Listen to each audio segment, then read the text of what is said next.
Live and uncut. Here we go. This is crazy. This is crazy. This is crazy. Hey, life's a risk, carnal. Tell me something, my friend. You ever dance with the devil in the pale moonlight? I do a great impression of a hot dog. Billy likes to drink soda. So am I to understand that you men completed your training on your own? That's the fact, Jack! Come on, seriously, who is that? I only came here to do two things, man. Kick some ass and drink some beer. Looks like we're almost out of beer. What's going on, watchers? What's going on, Lucky? Watchers that are actually watching us now. Now, yeah. Ooh, there's a lot of pressure. It's our second episode. We're recording this so we can put it on YouTube. So. Yeah, and you know, we're not live, but maybe one day. Yeah, not live and uncut. Because I never know when Joe's gonna show up. Hey, man, if we were on a schedule, you know, I was totally confused because I thought the Cowboys had the early game. Yeah, you're like, oh, come after the Cowboys game, and I was like, oh, I told my wife, I was like, oh, he's gonna combine a little bit. And no, the Cowboys had the 3:00 game. Oh, yeah, I can't help it that you're not a Cowboys fan. You know, you should know their schedule. No, sorry. When the Bears were an early game, right? Yeah, early game. We got a W. Yeah, Cowboys did too. Because of a defensive touchdown. That's all right, though. Fields had an interception. That's all right. Yeah, he looked good running the ball. Yeah. Yeah. So, this is Now Watch This. Totally forgot. Yes. Now Watch This. I'm Lucky the Dork Dad. I'm Joe, the little Joe. Dorkier Dad. Dorkier Dad.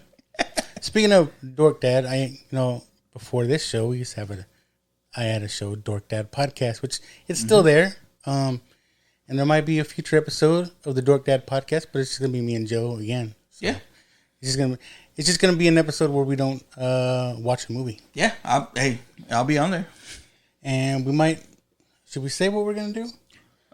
Today, or should we save it? Our upcoming future episode.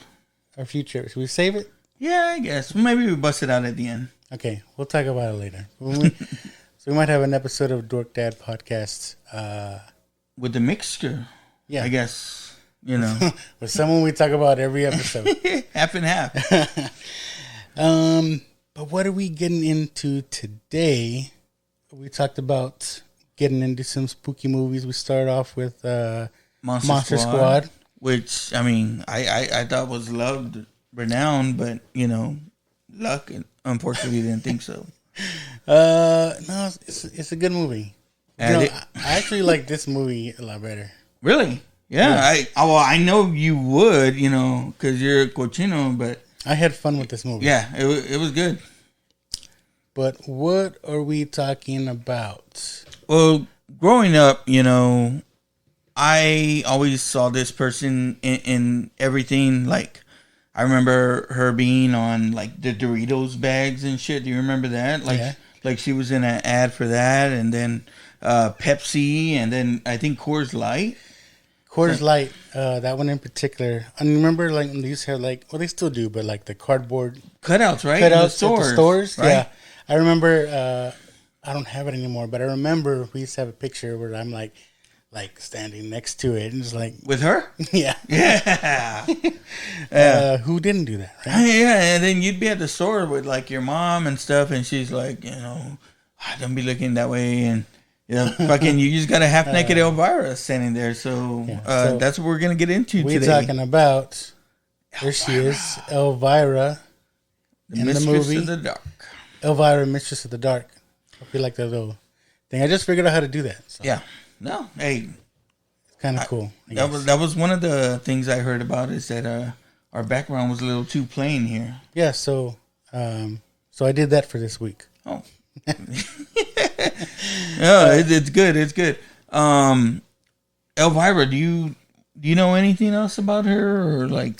You know, we talked a little bit last week. I mainly remember her from like you're saying, she hosted this thing where she talked about old movies or old spooky movies, and they play that in this movie as well. Yeah, the little bit of the creature feature kind of deal. Feature. There you go. You know what I remember her from, and I don't know if many people know this is her. Do you know that she came out in Pee-wee's Big Adventure? Yeah, but who was she in Pee-wee's Big Adventure? Okay, I don't know if people remember Pee-wee's Big Adventure, but there's a part where he goes to the biker bar. Yes. And he knocks down all the bikes, right? And they're like, oh, let's kill him. No, let's tattoo him, then hang him, and then kill him. And then she's there's this chick that comes up and says, I say you let me handle him first. And that was her. Yeah. So, like, according to some things, it's like she ran in these circles with all these people. They say like she was in a comedy troupe like back in the day. She's funny. She's funny in this movie. So she was like in this comedic troupe, and she was on SNL. Really? As a featured herself? player. No. As Cassandra Peterson. Yeah, that's what I mean. Yeah, and she was a featured player, and then I don't think Elvira was born in that, but she did play Elvira later on SNL. Really? She'd come on like the Halloween episodes and stuff. Huh. Yeah. I didn't know that. So the director of this movie, he's actually his only directing before this was directing SNL. Huh. So he would be in those. So took her from that. Yeah, well, it's not necessarily an SNL character movie as they had in the 80s. You know, they had like the It's Pat, and then more famously Wayne's World. But it did derive from that, and this it's never been said that I think of, but I mean, you can say like this was one of the early SNL character movies. Well, there's a fun fact for you. Yeah.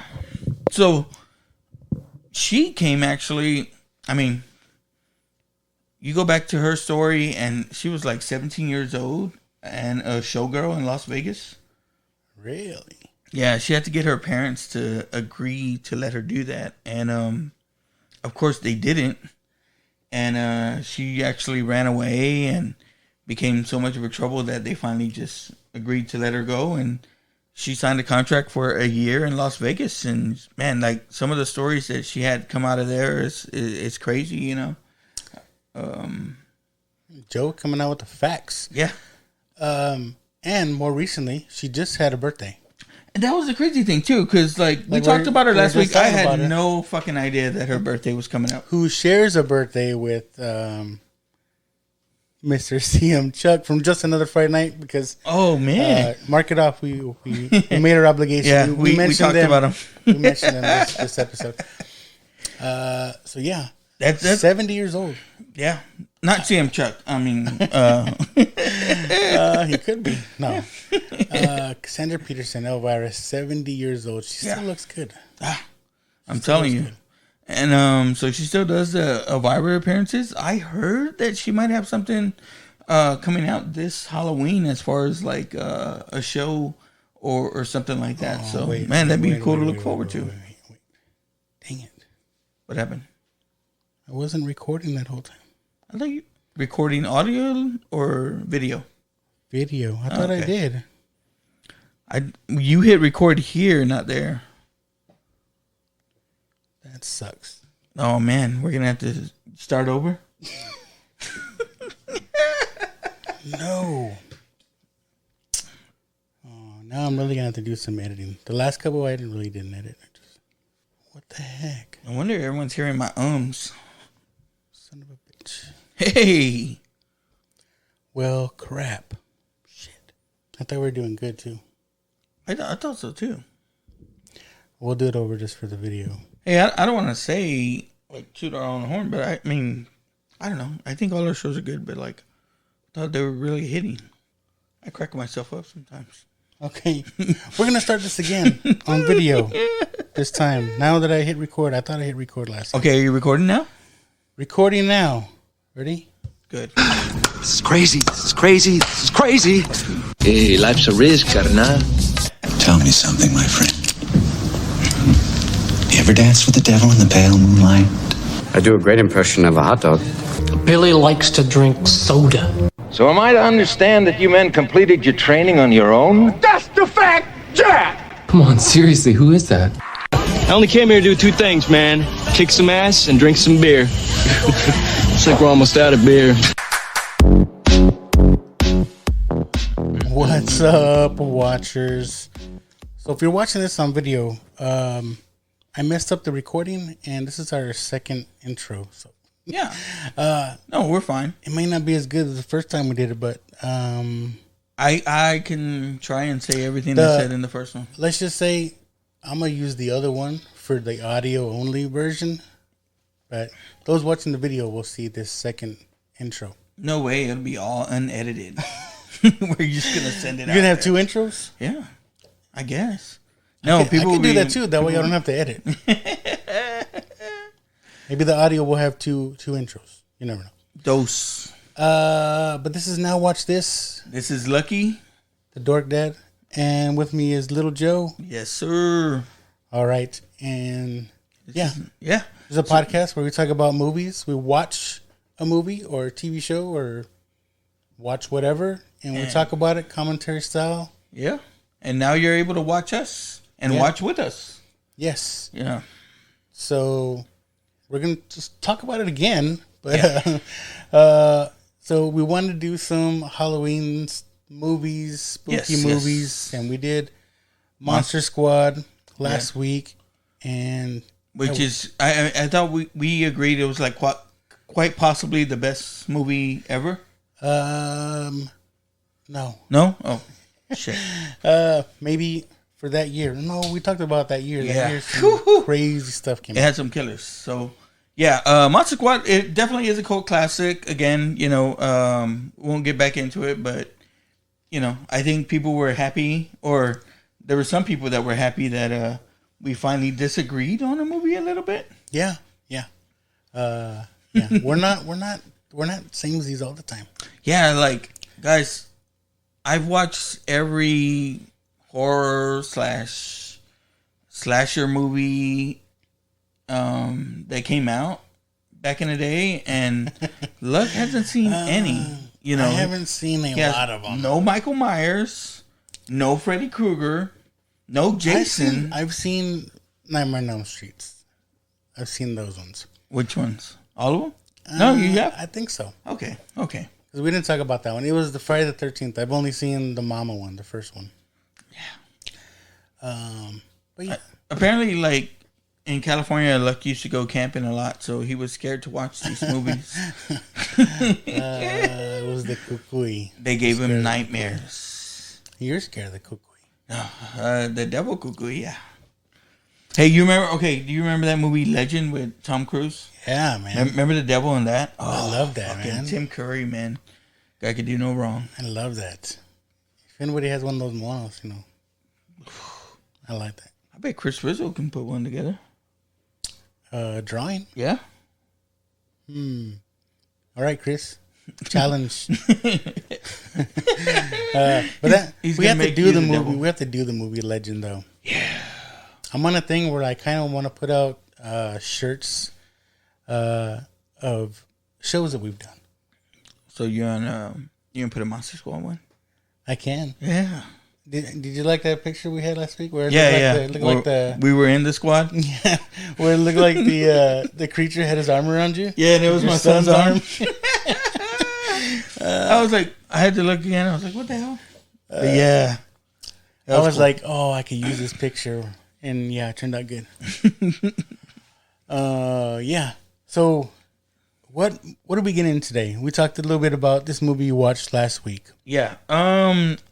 Again, so like I talked about, my wife and I, and again, my kids used to be along for the ride, but my wife and I always have these movies that we like to watch as we're getting into the Halloween season, and I mean, it's typically, I guess it's, I know there's people that watch horror like fucking all the time, but I really like to watch it like in the spooky fucking season. So there's ways to ease into it, like, and we start off with like the comedic horror movies, and we did like Monster Squad last week, and we start watching like the old Halloween sitcoms like Roseanne or The Office Halloween episodes and stuff like that.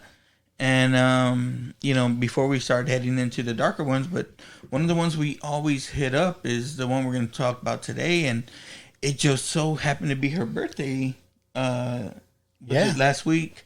And it was Cassandra Peterson herself, Elvira, Mistress of the Dark. Yeah, if I can pull her up, there she is, Elvira, and the movie we're talking about. And we talked about it a little bit. Mistress of the Dark.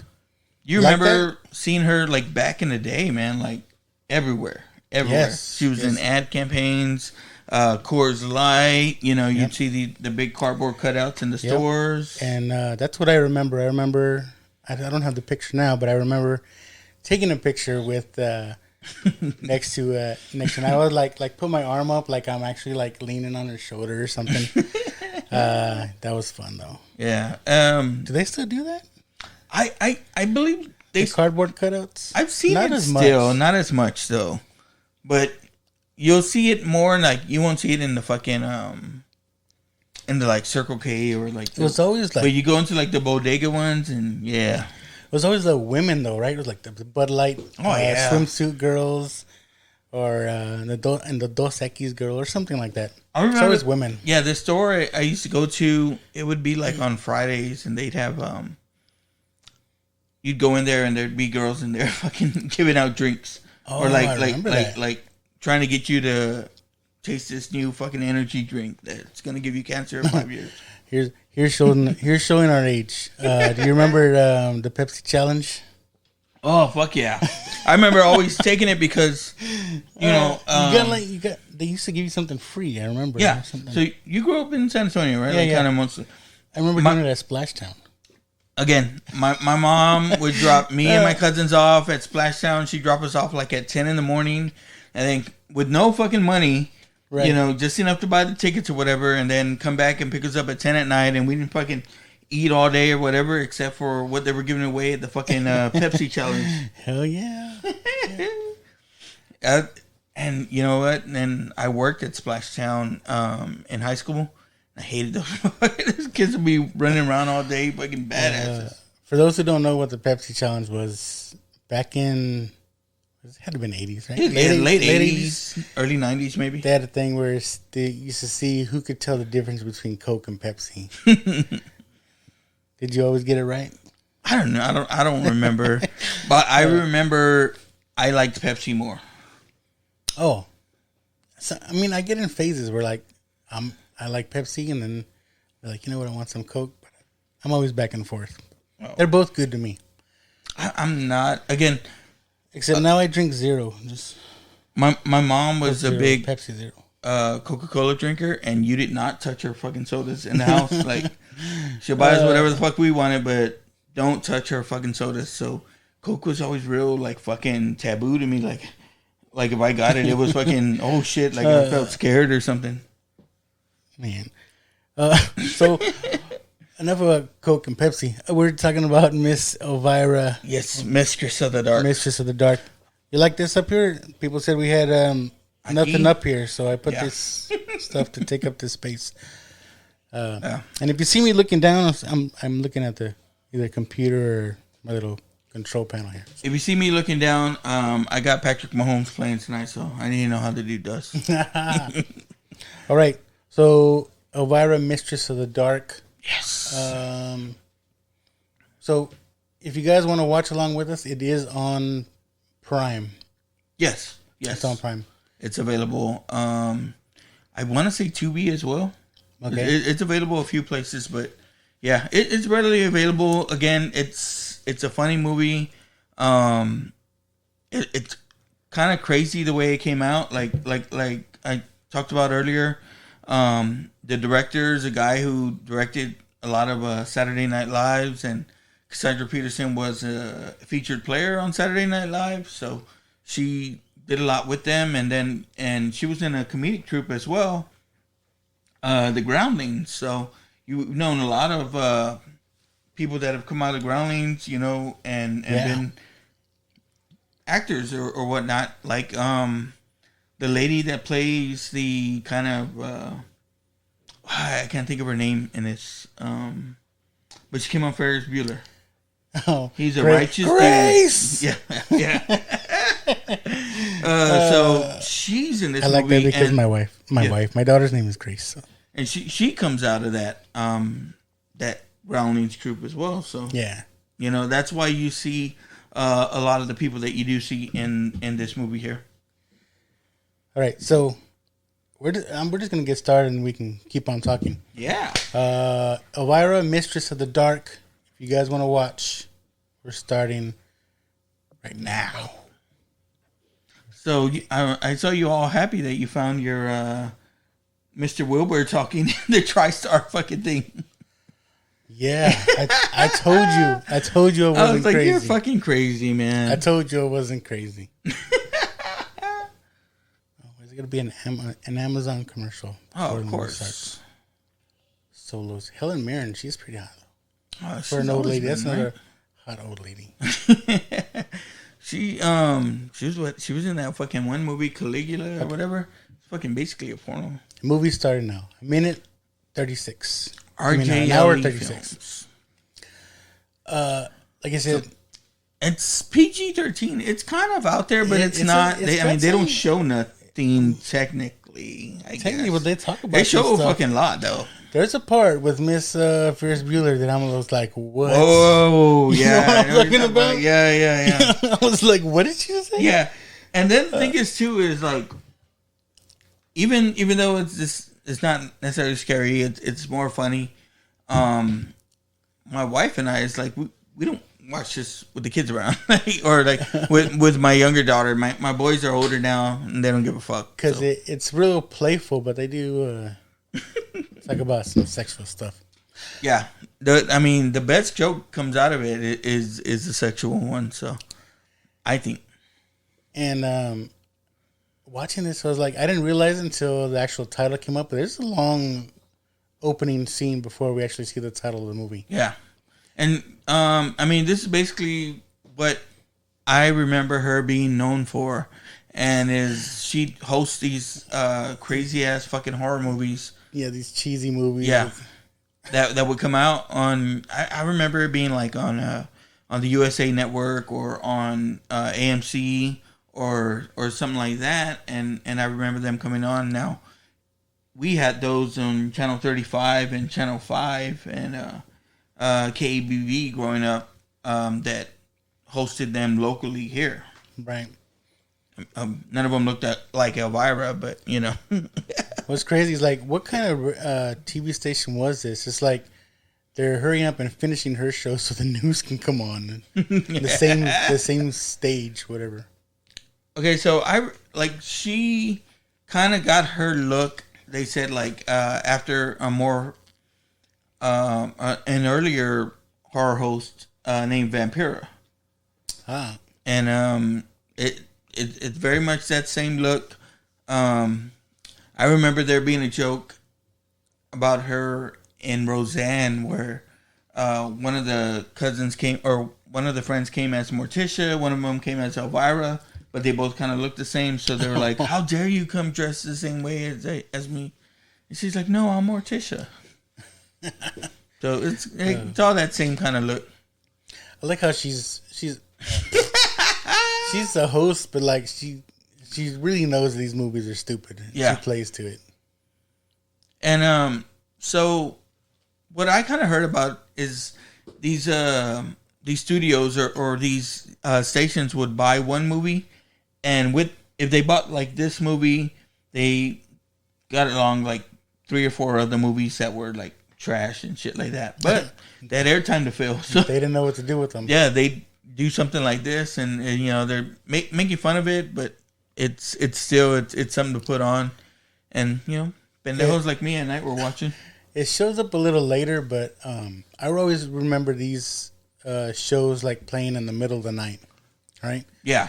But I'll talk about it later. But there's a scene where they're watching TV and it goes dead. They play the national anthem and then just like nothing. You remember when TV stations still did that?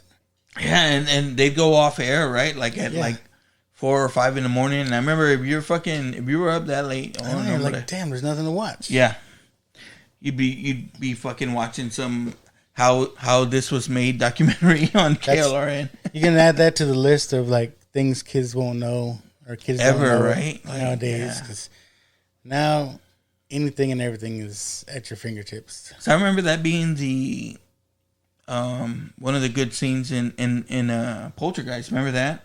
Is that they fall asleep with the TV on, and that color, was it the color bar or just snow, right? Yeah, and then the do you remember they played the national anthem? Yeah, that was. I mean, it wasn't weird. You think about it now, and I guess that is weird, but like that was normal, right? Like, yeah, and it was crazy. We're going off the air. So I guess we should talk about the movie. Yeah. So she hosts this show, and they got a new owner to the television station or whatever, and he's all coming on to her, and she's like, "I ain't having it." Yeah, and quits. Yeah, she talks about it like, I guess she's trying to get famous to go to Las Vegas and start her own kind of show. So the thing about Elvira was when she was 17, she was a showgirl in Las Vegas. I'm saying she probably took things from her personal stuff. Yeah, and it was constantly like she talks about like, again, getting hit on and by this singer and that singer. She actually talks about going out on a date with Elvis. Really? Like knowing a lot of the people from the Rat Pack, and I was like, God damn, she must be old. But she was fucking, a little girl? She was 17, bro. Yeah. And then that the famous story is she went out with Tom Jones, and it got unusual, I guess. So I thought you were gonna say Bill Cosby, but no. Yeah, he would have put her to sleep. Hey, man, that's our. I like that, breaking the fourth wall. She's looking at the camera. Yeah, because she was quitting, and then they talked about, oh, you can go to Las Vegas and start the show, but you need $50,000.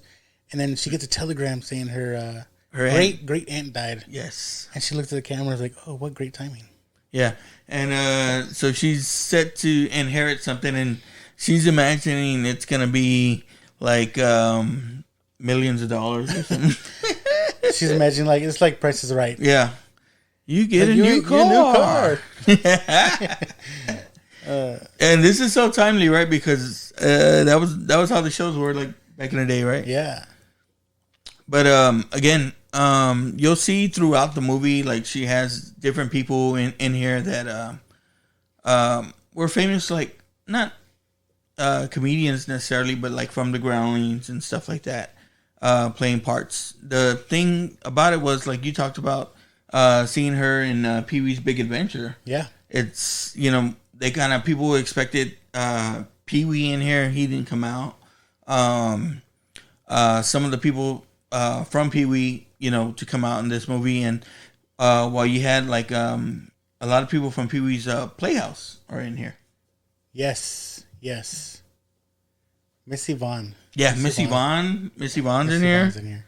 But yeah, so again, like this movie's funny. Like she's got some funny points, but a lot of people will talk about it's like it's played up like for I guess the way like a Saturday Night Live sketch would play. Like you're pausing almost for the reaction or for the laughter. And it makes guys look like jerks because they really play on the her getting hitting on and you know, just making a joke of it. Yeah, but she talks about like that's what she knows. You know what I mean? Like, it's because the way she dresses. She's always been like that. Like the way she became a showgirl is she went to Las Vegas to see a show. She was like 10 minutes. They saw her, and got her hired. It was like 10 minutes, and before we got the title of the movie. And so she's gonna go into this, I guess, this small town in Middle America and collect her inheritance, right? Yeah, because I forgot where she was and where she's going. but she has to drive, or she's headed over to where her great aunt lived. Yeah. And good Lord, you're just like at every second, like motherfuckers gonna pop out. They had to have been taped down. They did something, bro. Because she does a lot of moving around. Let's say. It's like when she's jumping around her. Now, there was a scene that kind of fucked with me. I'll talk to you about it later when it comes out. But Jeff Conaway's in this movie. You know Jeff Conaway? Jeff Conaway From Greece? Oh, yeah. Nicky. Yeah. Kaniki. A hickey from Kaniki. He plays one of the jerk guys. It's just hitting on her. Yeah. And again, it's all right, except for, and then there's a group of young guys that want to help her when she gets to this town, but it's all because they want to fucking see her tits. Yeah. There's there's no guys that come out good in this movie, except that one fucking the theater owner, I guess. Yeah, the Boy Scout. But he's a fucking doofus. Yeah. That's what I mean. It's like they don't shy away from this whole movie being about people trying to check her out. Yeah. But they play it fun. It's I don't know. I don't know how it was when it came out in what is it, 19? I think it's 85. No? I have pulled it up. 1988. 88. So god damn it. You see these movies at this time. Yeah. So another great 80s movie. we seem to keep going back. I don't know. Yeah. Well, it was a good time, shit. It was a good era. Yeah. That's what I say. I don't know what would be better in 80s or 90s movies. But yeah, I mean 90s are a little different. Yeah. They're still great. Yeah. They started, things started happening. I think I think Terminator 2 hit like in 91. And after that, movies just fucking changed, man. Like everything had to be badass CGI, the way they big explosions. Yeah. You had to have this big summer blockbuster. Really? They have to show that? It's all close up. Okay, we're gonna need a close up of the. She's eating the hot dog in the car and it drops right between her chests. So, yeah, and with a close up. This is kind of creepy right here. I was like, what? The Amish? Yeah, she pulls up to a stop sign next to some Amish, and they just smile at her like, "Wow, okay, creepy." That would be a trip. I think that's more along the lines of the East Coast. Yeah, because she's in Massachusetts, where again it's famous for its witches, right? Yeah. The Salem witches. Yeah. Now this is again where I said just a little bit of hocus pocus. This town square it's the Back to the Future. Look at it. Yeah, it is. It's the Back to the Future square. Town square. You can see Marty fucking skateboarding right through it. I'm telling you. This is a famous set that's been used in thousands of movies. I love it, man. It's fucking it's classic there. And here we go.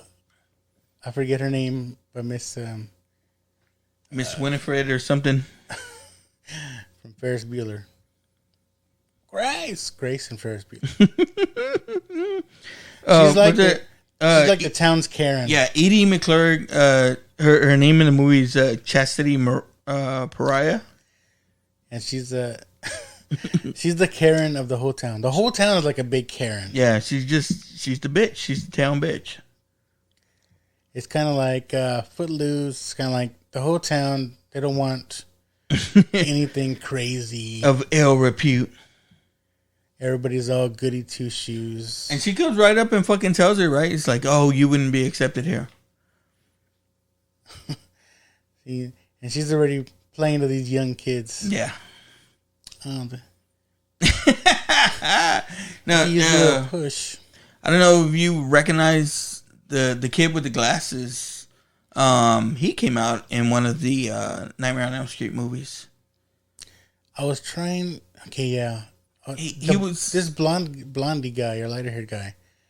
He looks so familiar too, but I couldn't figure out what I remember him from.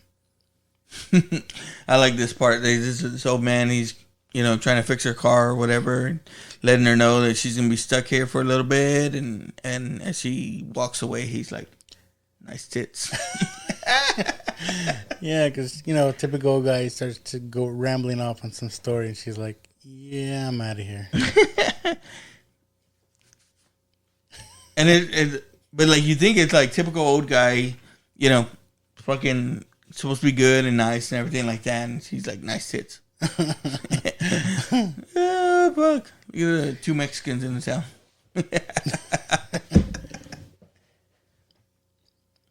Hey, this is the little only hotel in town. Like everybody smokes in this movie too. You notice that like about a lot of 80s movies, it's like everybody's smoking. People smoking. Like nowadays, it's almost taboo to have a fucking cigarette in a movie. Yeah, you don't see that shit no more. You don't want to influence the younger generation. Yeah, whatever. Yeah. And it's crazy. Like, I guess box office wise, this movie didn't make fucking money at all. It cost $7 to make, and it only made like $5.5 on the outside. But I gotta think like video wise and stuff like that, it made more money. I would think, because probably the only people who went to see this were dudes. Yeah. Even though they make us look like shit. I mean, unless you had a cool chick, and like, this is not a good date movie. Yeah, and I remember, again, I knew Elvira mostly like for the horror stuff and stuff like that. My dad I really liked her, for the chichas. After watching this movie, I have to say I was wrong, because I don't know why I thought, maybe she's not really chichona. Maybe they're just pushed up. Mm-hmm. No, she's got some good size.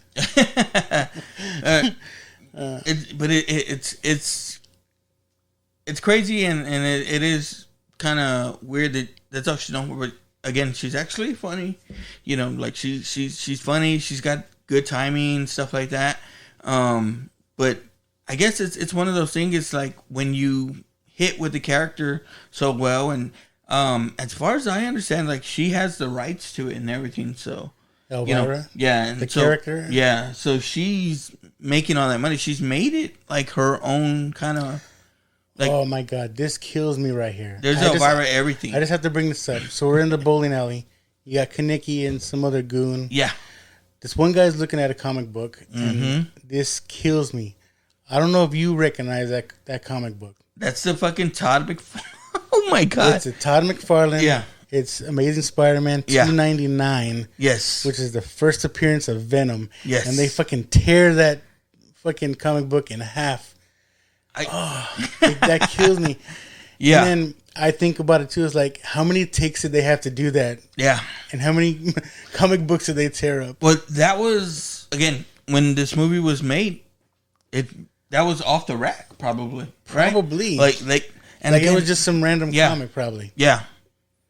I was like, oh my god. Now, for me, only a nerd would recognize that, though. Yeah, and you kind of when it comes up and he's reading a comic book and they're actually talking about comic books, like Spider-Man would be killed by radiation. Like you pop for it, right? Like, because it's like, oh shit, like, again at this time of day, like people weren't, people were not talking about comic books.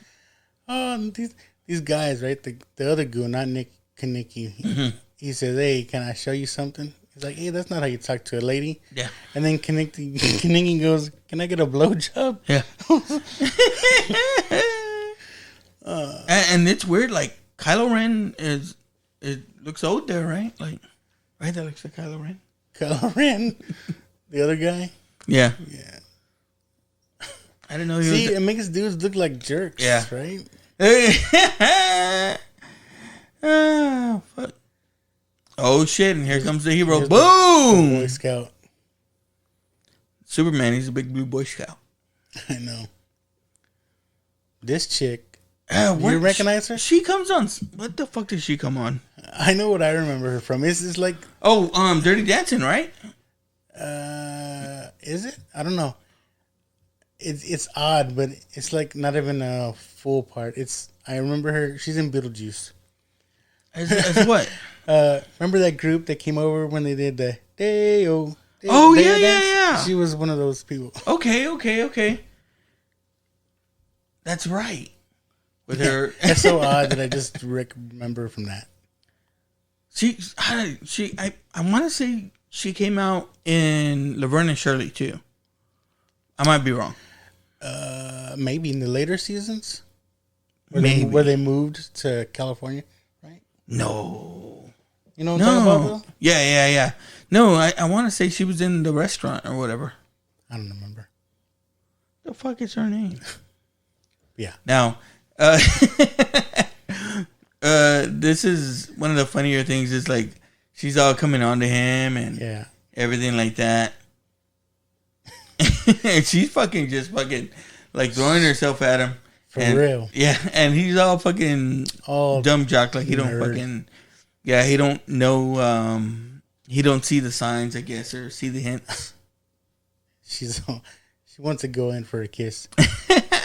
And one of the things, too, is like... I notice about her... her eyes, like she plays it a lot. Like you can see... like a lot of the acting in there, like her face. Yeah, like again, it's weird, I guess, and it's cool that this is like she's had this character that popped and you know went over with everyone, but at the same time, it's like, man, like she could have probably done a lot more. That's what I'm saying. Like her facial expressions, like it's like the little things even when she's not saying or nothing, or she just looking at something. Yeah. Yeah, she's real good. Like I said, she's funny. This movie surprised me. And you don't remember watching this when you were younger? After watching it, I remember parts of it, but I guess I don't remember watching it, if that makes sense. It's funny. She went in for the kiss and he fucking took off. I was like, all right, good night. All right, now we get to the real reveal of what's her inheritance. Yeah, what is she gonna get?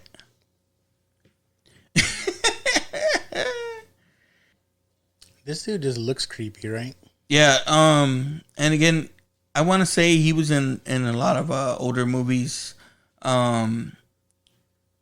He might have had a part in one of the old Kubrick movies. Very much looks like supposed to be his great uncle, her great uncle,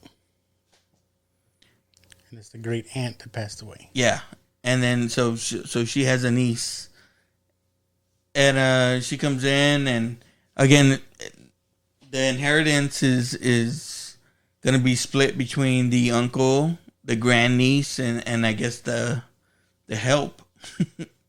I like how she comes in. She tells the guy, the attorney, "Hey, who shot the couch?" Nice suit. It says little things that she does is funny. It's like, this is your Uncle Vincent. Uncle Benny! Like, she was my aunt, so that means you're my Uncle Benny. She puts her tits all on him. He's like, hey, I think we need to run that scene again. Cut. I think I messed up. I messed up my lines. I could have said it better. The uncle's all eager. He's like, hey, hurry on with it.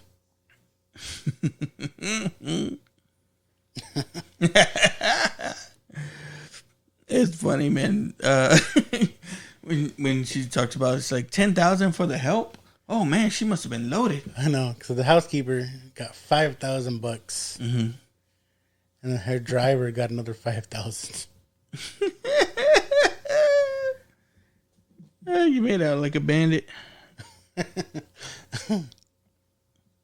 But yeah, like other than the Elvira movies, like you don't see her in a lot of other, I guess, type of movies. I know. I wonder if she was like typecast. I guess she can only do Elvira movies. And we talk about like the parts that we seen her in, and like Pee-wee's Big Adventure. It was like parts like that were the only other place that you would see. Yeah, and it wasn't even like a real role. It's just one line. And it was mostly because, I mean, friends in the business that Did she it get had. cut out? I think it was. I talked about it in the other one. Oh. So if you guys didn't hear it, she's in Pee-wee's Playhouse. Pee-wee's Big Adventure. Yeah, Pee-wee's Big Adventure. The biker scene where they're trying to figure out what to do with him after he knocks down all the bikes. And she's like, I say let me handle him first. And she came out, like, you remember, like, Cheech and Chong had stuff. I want to say she was in some of those. When she had her show, Cheech would show up a lot on the show.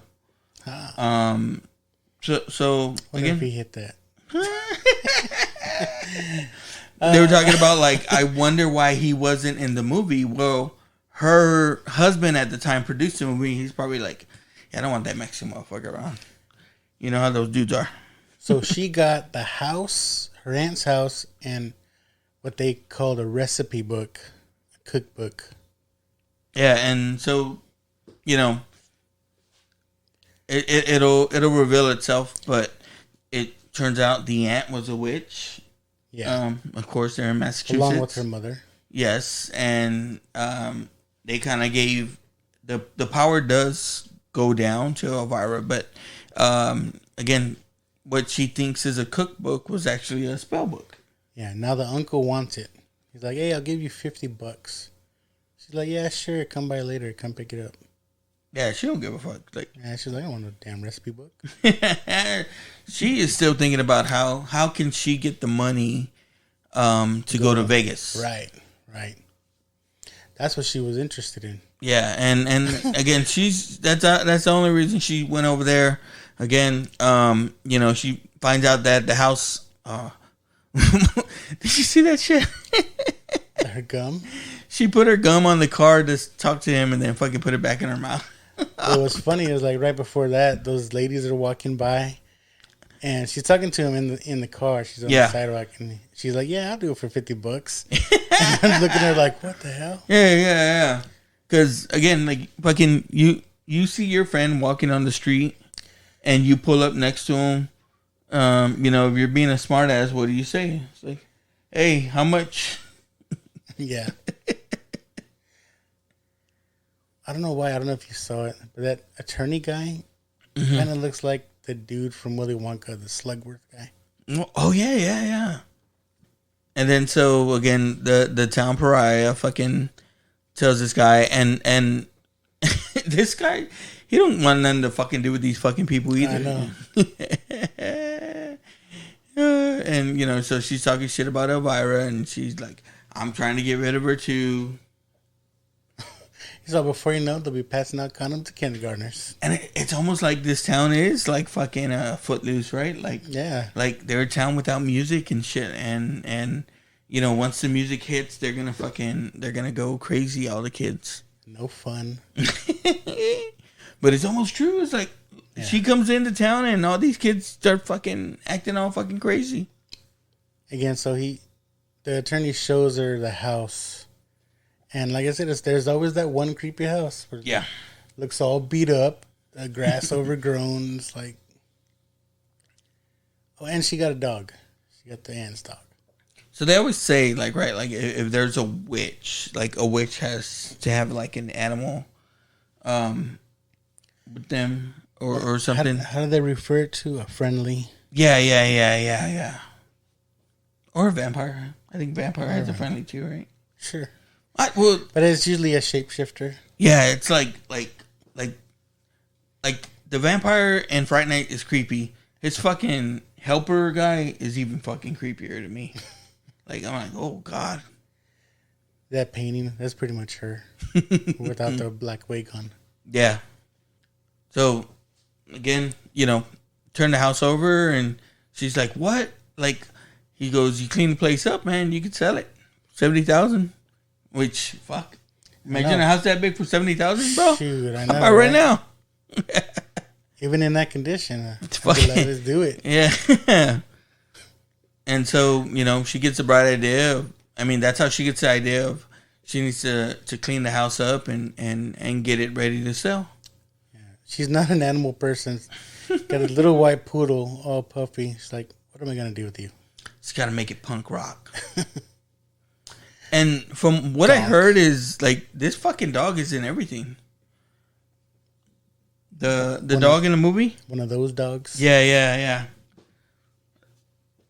I figure if you have a good enough trained animal, you're like, oh, we're going to use him again. Uncle Vinny, you here for the book? Well, they didn't see the dog hid the book. In the couch. And so the dog knows, right? The dog is like you said, friendly. Now when I do my quotations, people can see. But yeah, so the dog is friendly, and of course, fucking hit the book. Elvira's stupid. She's trying to fucking sell him the house. She's like, I don't want the house. I just want the fucking book. I don't know if that's another cliche. Whenever there's like an old creepy house, there's always like sheets covering all the furniture and stuff. Yeah. It's like, what the fuck thing? for? Is that a thing? I don't know. I think it's to keep the dust off, but still, it's like... it like, just makes it fucking creepier. Where did they get all these sheets to cover the furniture? It's like, that's weird. The book was right there.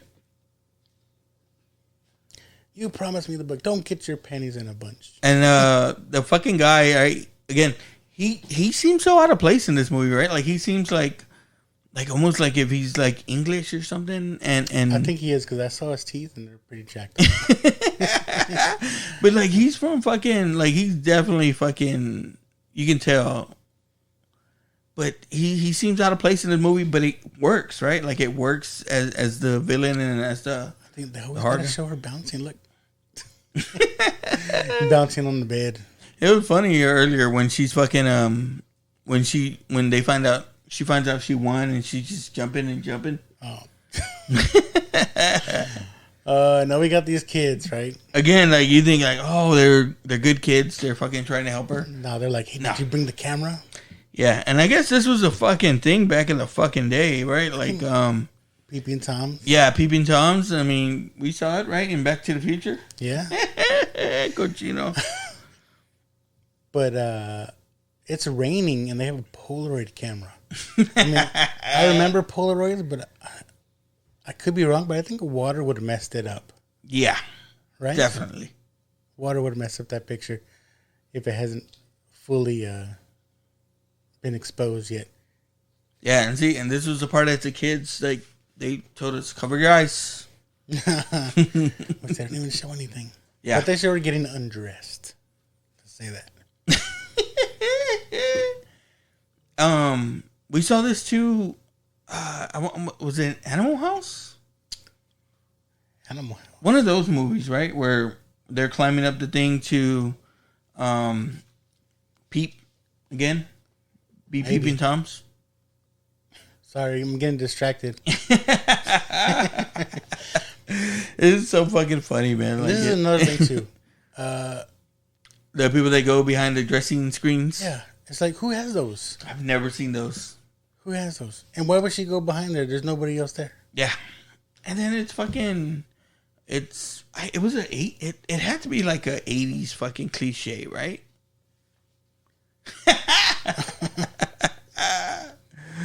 Oh my god. Boys, you need somewhere else to hang out. They're hanging out her window. Yeah, she's like, they're like, we heard you needed some help fixing the place up. You're like, you blew it. Did you see those gazongos? I mean, they're like, I got it. So you that's got the Polaroid picture. 2 fucking movies in a row that we've seen where they're fucking taking pictures of girls undressing. This part right here, I was like, well, her hair is that long?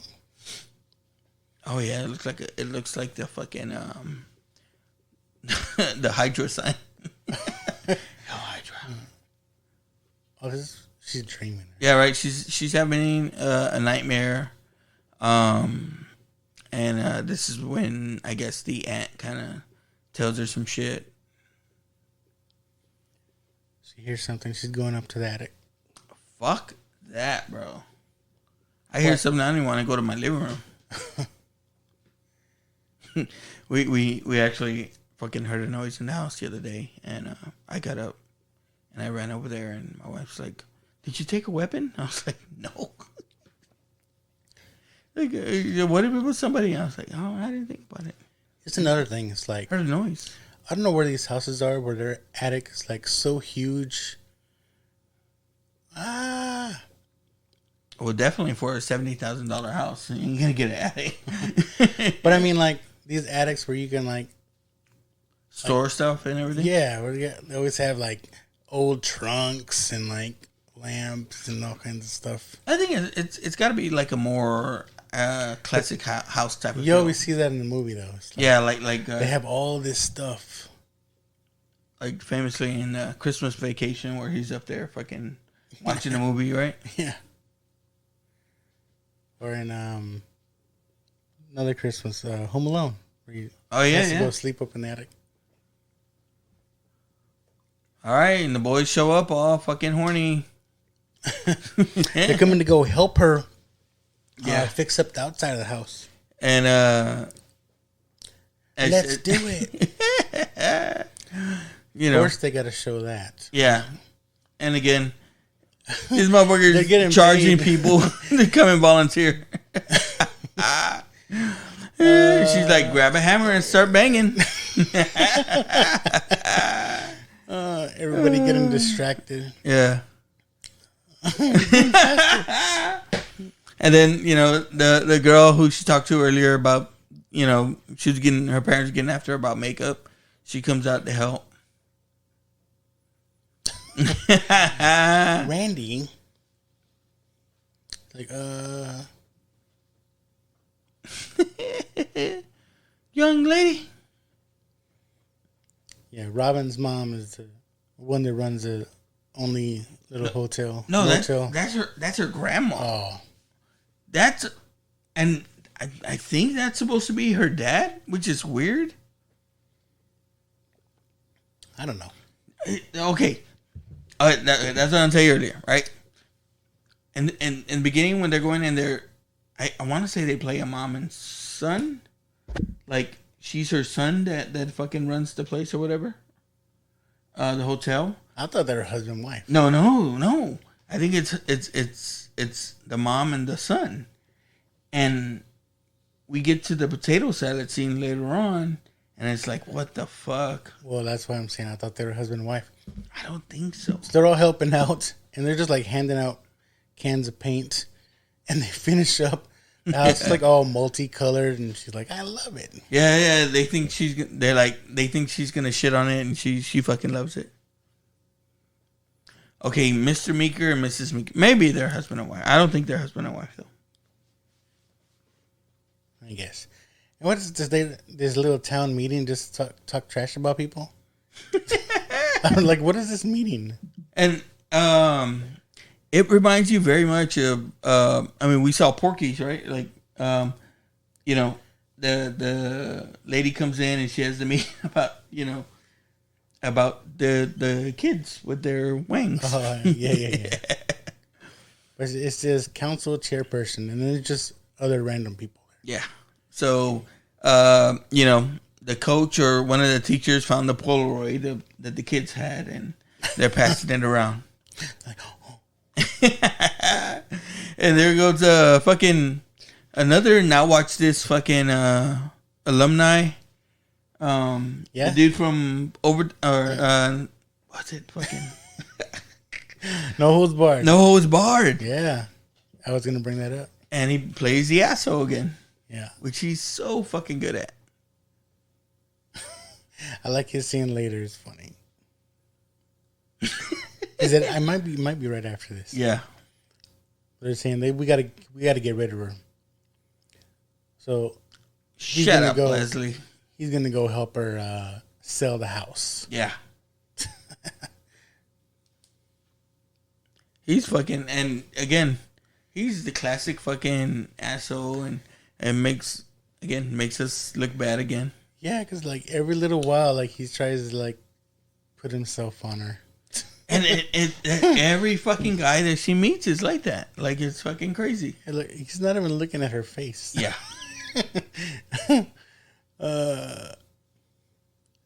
So let's try and set the mood. Oh.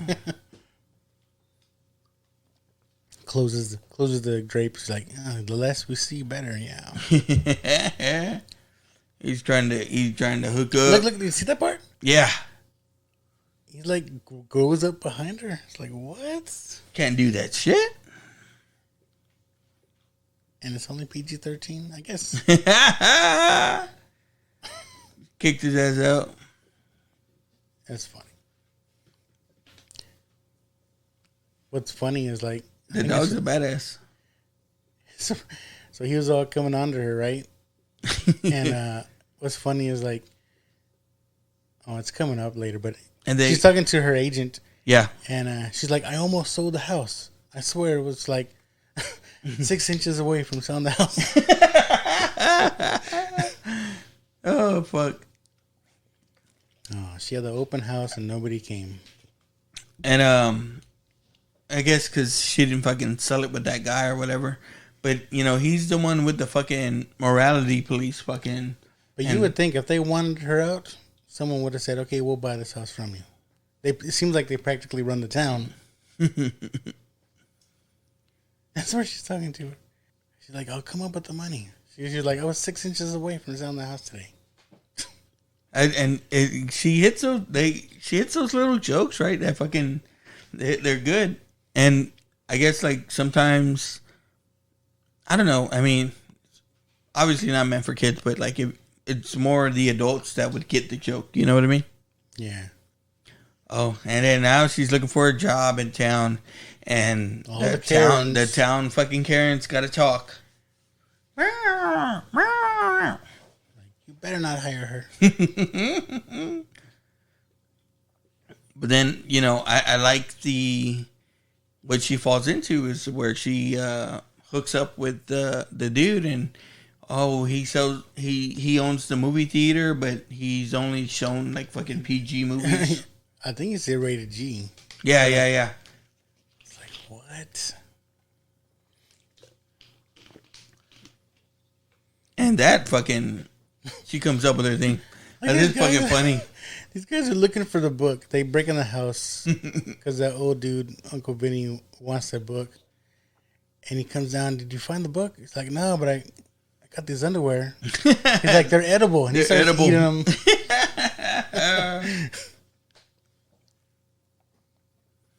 There you go with the shapeshifter, dog. It fucking looks like a Rottweiler. I like where he's like, it was a big dog. But he was just fucking, he was in there too.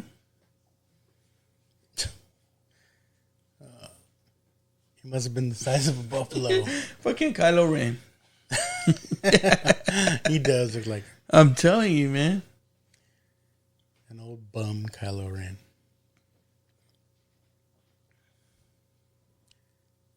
Now the uncle is kind of trying to find a way to get her out of there as well. Yeah, but he needs that book. Because he figures like he can get her out of there, he can get in there and get the book. It's like, why didn't he just buy the house? Right? He has fucking money. Right.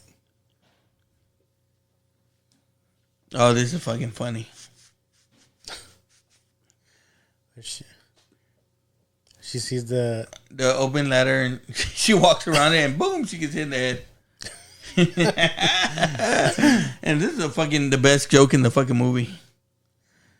Yeah, she's doing the letters. Yeah, and he's like, how's your head? And she's like, well, I haven't had any complaints yet. And that's an old joke, but that still plays. Yeah, and it's like fucking, oh my God. Yeah. No one will give me a job.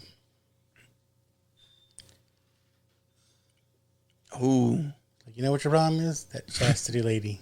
Yeah, he's like chastity pariah. And she's like, I thought that cleared up. He's such a dork. He says she's an old biddy. Again, playing on the tit, she goes, I'm flat busted. I mean, I'm broke. Yeah. She's about to get she's talking about, well, he tells her like he would hire her, but he's not making any money there. And she's like, well, you're not playing the right fucking movies. So matinee spelled wrong. And she goes up there and she's trying to help out, but when it looks like what you call it, it looks like she's putting fuck up there. Yeah. Walter Venture. How to fuck. How to duck. What did it say? How to make duck calls or something like that. And it fucking is it how to fuck? Ooh. Oh. They go Bob. The bowling lady. Oh, she's mad. That bowling lady plays like she's got a big rack too, right? But they're all pointy. They're all Madonna. So I guess this leads into it to where she's gonna start doing her movies there, and showing movies, and really the audience is all the kids in the town, which makes it kind of. She says, "I have some classic movies in the trunk of my car." That's not. Did she steal those movies from the studio? It's like she's just riding around everywhere with them. There's always a hidden room in a bookcase. Oh, fuck yeah. Right? Yep, he could have been Batman, but he chose to be Bat. So. It's an elevator. And so this is where you kind of start to find out, for sure, it's like, he's this fucking, I guess he's a witch too, or a male witch. Warlock. Whatever. Yeah. I remember that. Where he starts turning creepy. Yeah. I don't know, he was creepy like the whole fucking movie. But like as the movie goes on, like you see his face, like contours getting darker, and it's like he's looking more spookier. That's what I'm saying. Like they did a lot of good things with this movie. Like it's not, again, it wasn't something that when it came out got universally praised, but it's good. Like there's good parts to it. It's no Oscar winner, but it's entertaining. Fuck yeah. I like it. It's definitely got the rewatchability. Like I said, like it might be better than Monster Squad. Oh fuck, I wouldn't go that far. But it's got more Cheeches than Monster Squad, I guess. So yeah. It's no virgins. Jesus Christ! Oh, those kids might be virgins. I don't know, man. Like, because even so, it's like those kids are they look young, but they're probably like fucking 20-something years old. All the kids are bummed out because they told them, if any of those kids are over at Elvira's house, we're gonna expel you from school. Right? That's all fucked up. You can't do that. Like, yeah. She's like, over at Bob's Theater, we're gonna show some of the worst movies ever made. I like where she's like, they're bad. She's like, I don't mean like bad, I mean like bad. Like Shimon. There's like you, like I'm fucking telling you, you've never seen Invasion of the Body Snatchers? She's like, what's the matter? Yesterday we were bosom buddies, and she puts a rack in the guy's face. Yeah. No. She's like, fine, I see. Y'all don't want to help me? She goes and acts like she's gonna fucking cry. She does that quite a bit in this movie, right? I like the I always watched the fucking Elvira stuff growing up. Like when she would host the shows and stuff like that. I never saw her on SNL, but now I do want to go back and watch some of those episodes. I'll look that up. You can. I think they show a lot of the old ones on Peacock. She's like, I just want people to remember that I wasn't just a great set of boobs. I was a great set of legs too.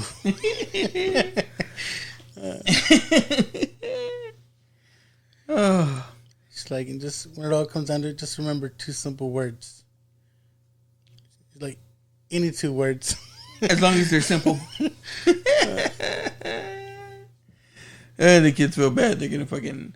But again, it's like, you would think it would get more of the adult play, right? Yeah. Oh. But it's like you say, it's like a footloose town. Like, oh, fuck yeah. The kids are on her side. Yeah. None of the adults. Except for one homeboy. Like she's fake crying, and they're like, we'll be there.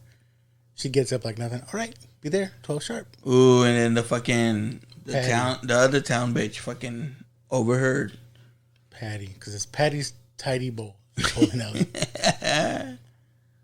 But that's pretty badass, though. I think I would have liked to live in a fucking kind of small town like that, where there was like one fucking theater that everyone went to and shit like that. Yeah. Maybe you'll see Marty McFly.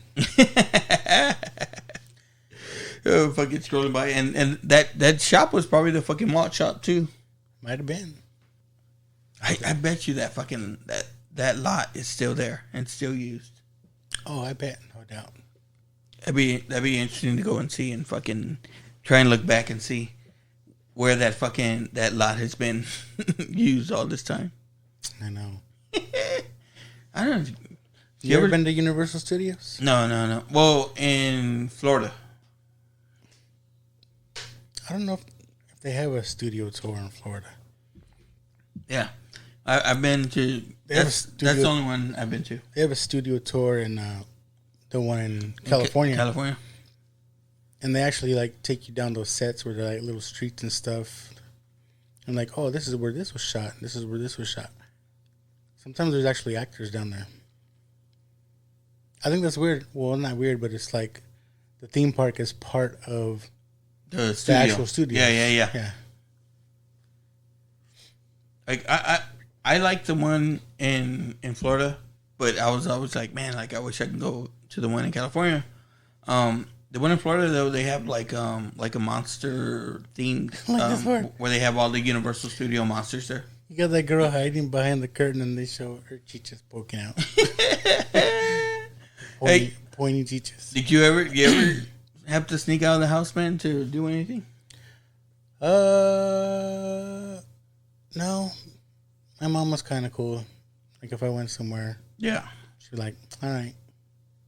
I had a cool mom. And they're watching Attack of the Killer Tomatoes. Yeah, and I remember seeing this fucking movie when back in the 80s or when I was a kid. So cheesy, it's a big old tomato. And all the kids fucking, it's badass. Like, again, if this was going on in my town, I would want it to be part of it. Did you ever get into those like B-type movies? I never like necessarily did, but I Toxic Avenger. Yeah, the trauma movies. I remember. My dad had Toxic Avenger on VHS. I remember watching that. Stuff that came out after that, not so much. But I remember that first Toxic Avenger. Like, remember that shit.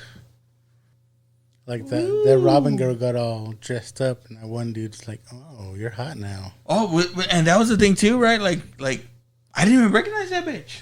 Yeah. He's like, "Robin, that's you?" So she had this idea, right? She's like, "I want to be like Flashdance. I want to have a bucket of glitter dropped on me when I pull this cord." Because she's doing like a little act after the movie now. But again, like, okay, the movie stuff, like, I wouldn't care if my kid was going to watch that. This part I'd have a little bit of an issue with, right? Like, for real. She's playing this. They're doing the Flashdance song, right? She's playing this to mostly teenagers. Like, it's not like there's grown men in the audience. Those are teenage boys. Like, come on. I'm like, what the heck?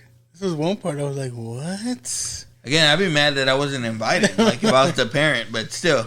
I like when you got the old man on top, like clapping, like, yeah. Yeah. And it's basically the Flashdance scene, right? Yeah. It's probably the same actress, too. They did it, right? Yeah, because, I mean, like, famously, it was like the Flashdance, the dancer, a lot of the times it wasn't even Jennifer Beals that you're seeing. I'm sorry to break a lot of hearts by saying that. And fucking homegirl from the bowling alley replaced the gold glitter with tar. And fucking and tar feathers. and feathers. All fucked up. She's like, damn you. It didn't seem like the guys cared at all. Oh, hell no. They're like, yes. And is this a thing? Like, to get tar off? You take a bath in gas? Yeah, like, what the fuck is that? Like, when I first saw that, I was just like, God, I don't know. I wouldn't be able to breathe if I was in a bath of gas. Yeah. Just from the fumes. And, you know, it's all getting into everywhere. Ooh. I would think it would burn. I don't think that's safe. I'm going to go ahead and say that it's not. I might be wrong. But it's a movie. I'm just saying she had to use gas. I thought this would... It's not for any other reason, right? They don't play to it at all. No. I mean, she does make a joke about it. Like, he's like, "What are you wearing? Or what's that perfume you're wearing? Super unleaded. Don't smoke." But I thought it would have been for another reason. Like, no, just Maybe they just want to do that one joke. I guess there's some things they could tighten up, but still, it's you know.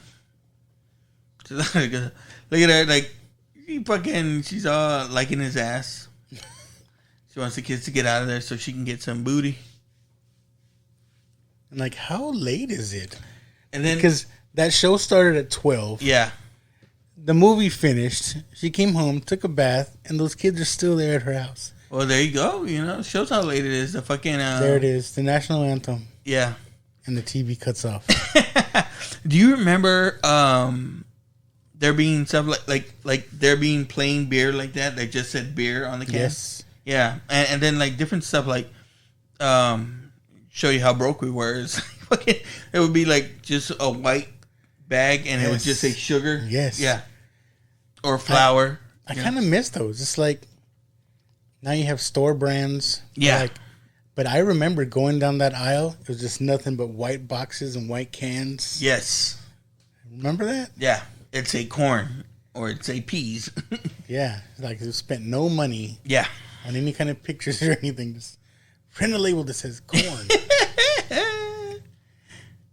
Fuck. I mean, I didn't know it like back in the day, but I guess that was supposed to be the cheap shit, right? Like, I guess. I mean, we didn't know any fucking better. I was eating King Vitamin cereal, man. My fucking kids wouldn't touch King Vitamin now. Did you ever? We grew up poor, but you hear food stamps. Oh yeah. I remember my mom being like, "Hey, go pay for this or go pay for that." Like, yeah, no. Because you go up, I don't know if you remember, it was embarrassing back in the day because it looked like Monopoly money. Yeah, well, it's basically it came in a little book, in a book, yeah, and you'd get ones, fives, whatever, I guess. There's like no shame now. It's just like a debit card, like yeah, nobody knows. Yeah, when people saw you pull out that Monopoly money, it's like yeah, shit. Because like I remember you would go and they'd give you real money back. So my mom would send us like there was a to buy one little thing, yeah, to get the cash back. There's this place called Pennies. I grew up in the Victoria Courts for a while. That's where my grandparents lived. That's where my mom and dad lived for a long time. And there was a little store called Pennies. You'd go to Pennies with it, and them over to see us coming in with that $5 fucking stamp to buy like fucking 99-cent gum or something. Oh fuck! But you know, I don't know. It's just I guess the kids would trip about it now. I guess, but I remember that. So, dude, homeboy said he's hungry. Yeah.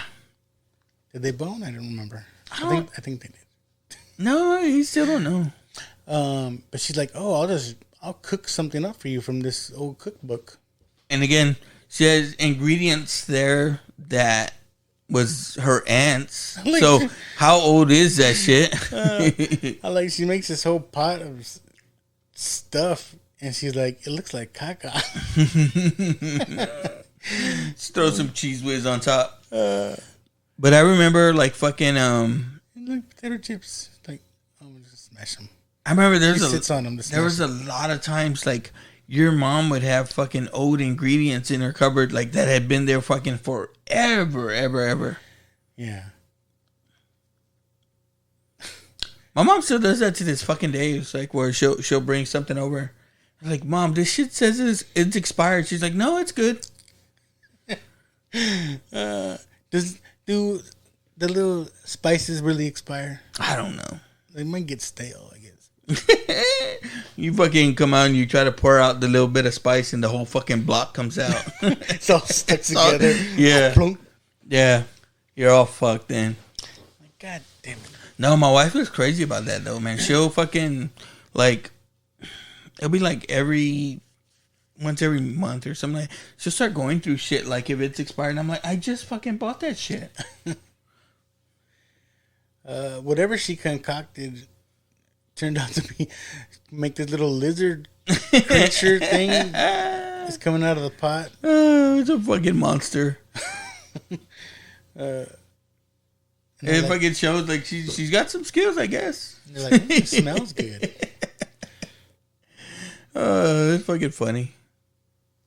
It's like, and their first instinct was to take it to the sink. Garbage disposal. Well, yeah, but just like, that was your first instinct? I don't know. I would be like, I'd get the fuck out of there. I bet you're on your own. And Homeboy has like an undershirt, a flannel, and he had on another shirt on top he just took off. He's like, where'd you learn how to cook? Gonk. And I guess it's leading her up to the attic. Like, I don't know, like she had the nightmare about the attic, but it seems like she's never been up there. I know. She's like, oh, deja vu. Is the fourth wall again? Telling the screen, oh, deja vu. That's what, and again, that's what I liked about like her show, is that she played to the camera and everything. You know what I mean? Yeah. So I mean, that's what she's good at. Like you see her, like she does specials now. I think there was one on Shudder that came out not too long ago where she did that.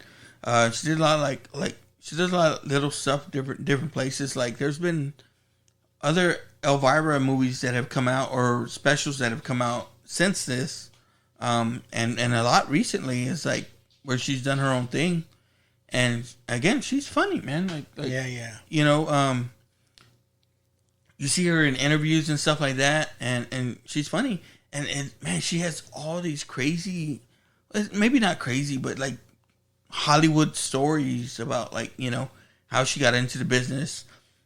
She did a year in Paris where she did fucking another like tits and ass show, basically she called it. So it's crazy, man. Like she has a crazy ass story. I guess, like they say, play to your strengths. It's like the truth is like there should be an Elvira or a Cassandra Peterson movie, and fuck, she could probably still play herself. I mean, why not, right? It would definitely be interesting. You know, I wonder if there is any kind of documentary out there. I don't know. I'm sure there is. Maybe. But she's done like a lot of interviews where she's told her story, and I want to say maybe there's even a book out already about it, which talks about fucking Tom Jones was her first. And there's her to look. It's her without the mask, without the hair. So the dog leads her up to the attic, like I said, and they find a letter left from her great aunt, talking about how she has this power.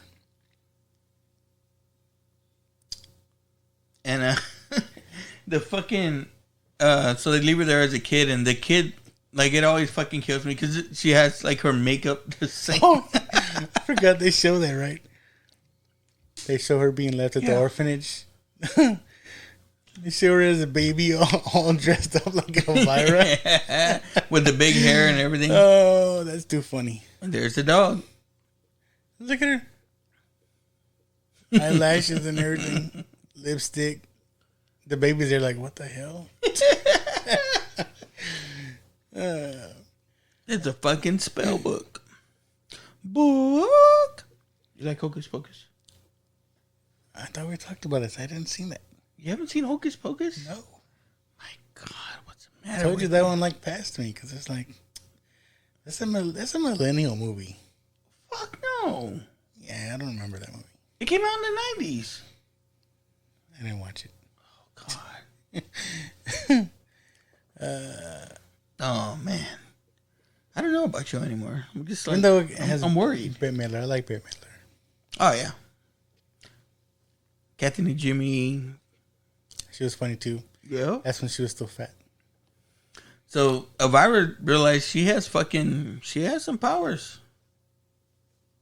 She don't know how to use them. She has powers. It's crazy because they show her as a baby with a little necklace amulet, but now she has it as a ring. Yeah. And she's getting all happy. She thought it went dark and Bob started she's all whipping it out. I think this is a love spell. She's like, oh, Bob. And she's holding a snake. She thought he was Mr. Big. Hold me, Bob. Now they boning. Yeah, now it's like, yeah. Show me the snake. So they're having the fucking this got to be one of the better parts is where they have the picnic and Farewell Morality Club. What? It's like the most boringest. No, that's the name of the town, right? Falwell. Yeah, Morality Club annual picnic. And again, she has this idea where she thinks she's gonna fucking leave the same monster that she cooked up at home there. But she didn't make it the same way. Yeah. So they're getting ready to eat at this picnic, and they tell the kids, get to the end of the line. Yeah. Good thing. Look at this bitch made a Tic Tac pie. What the fuck? That's the most Tic Tacs on it. That's the most fucked up thing I've ever seen. It's like fucking people that make potato salad with raisins or some shit. Get your Karen ass out of here. It's funny. They're all, ooh, what's this?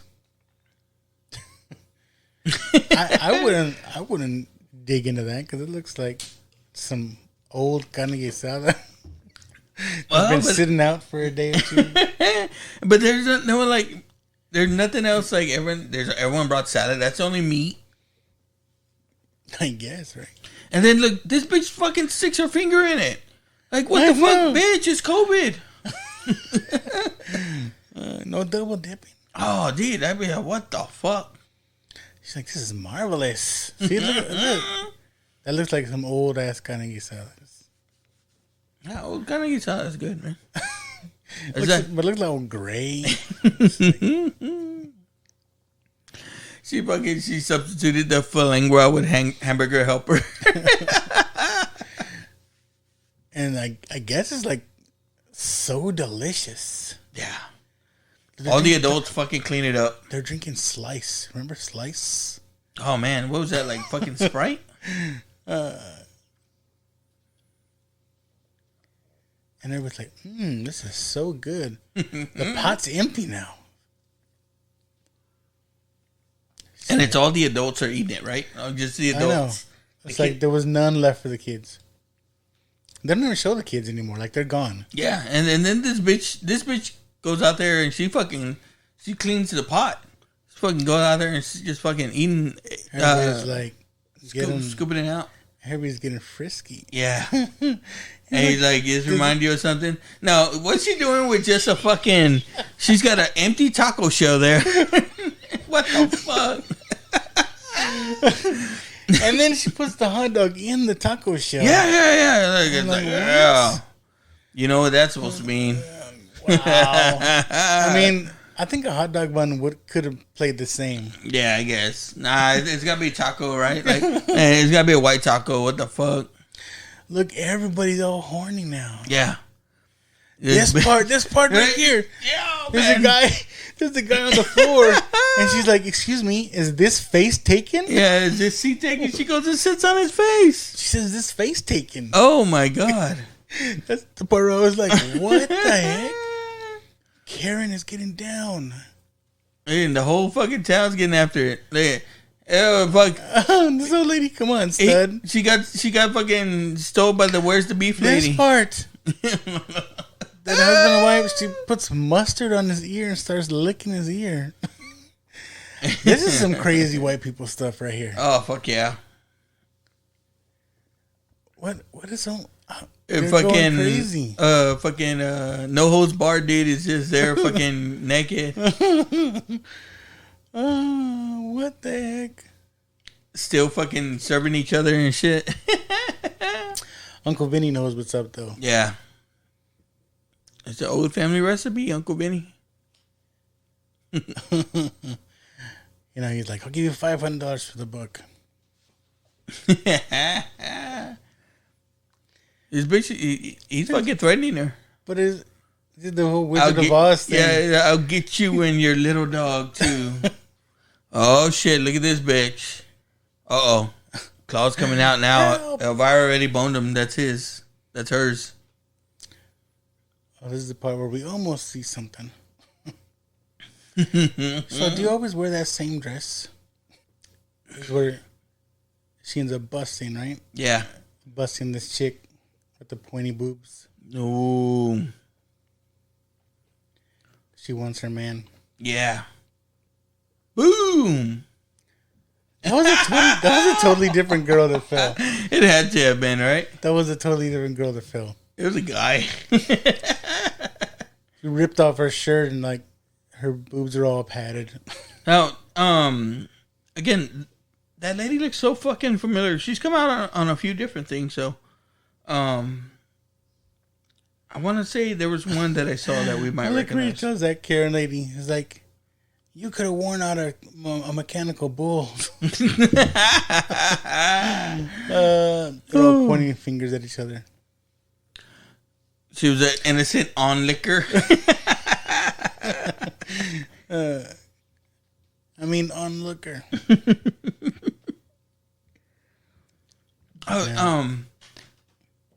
That one lady, she came out and Death Becomes Her.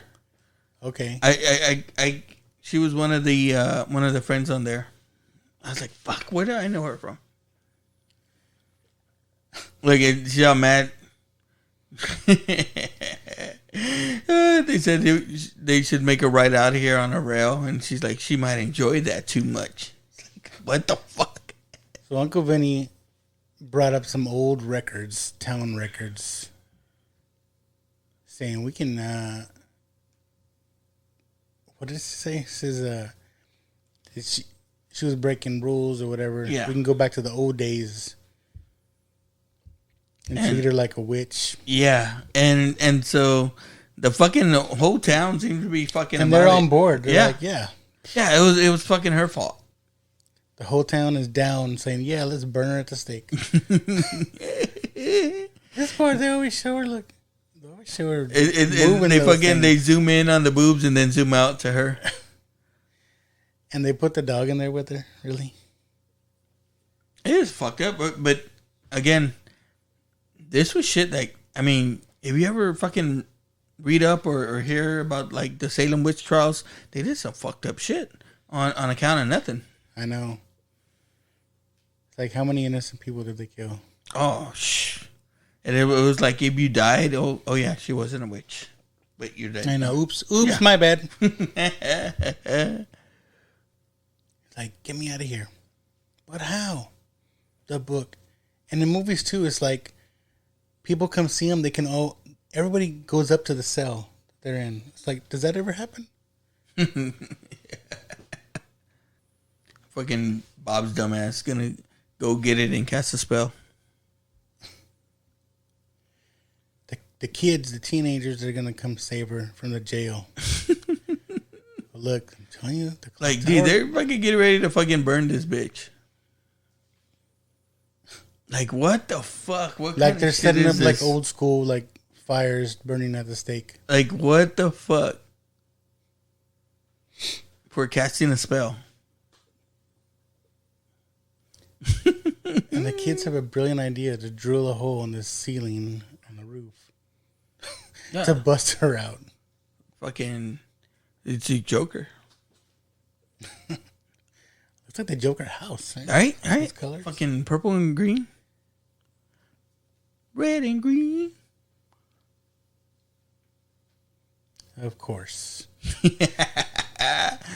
Hickey from Kaniki. No, that's not his goons. That's a different dude.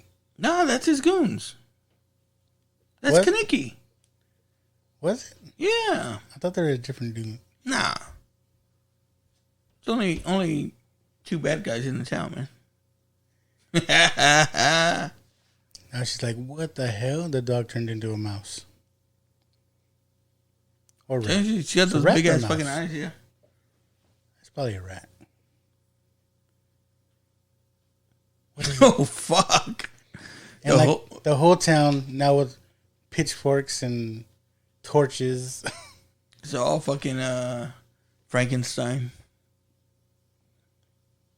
I'm telling you, I think that was the clock tower. It's got to be, right? Like,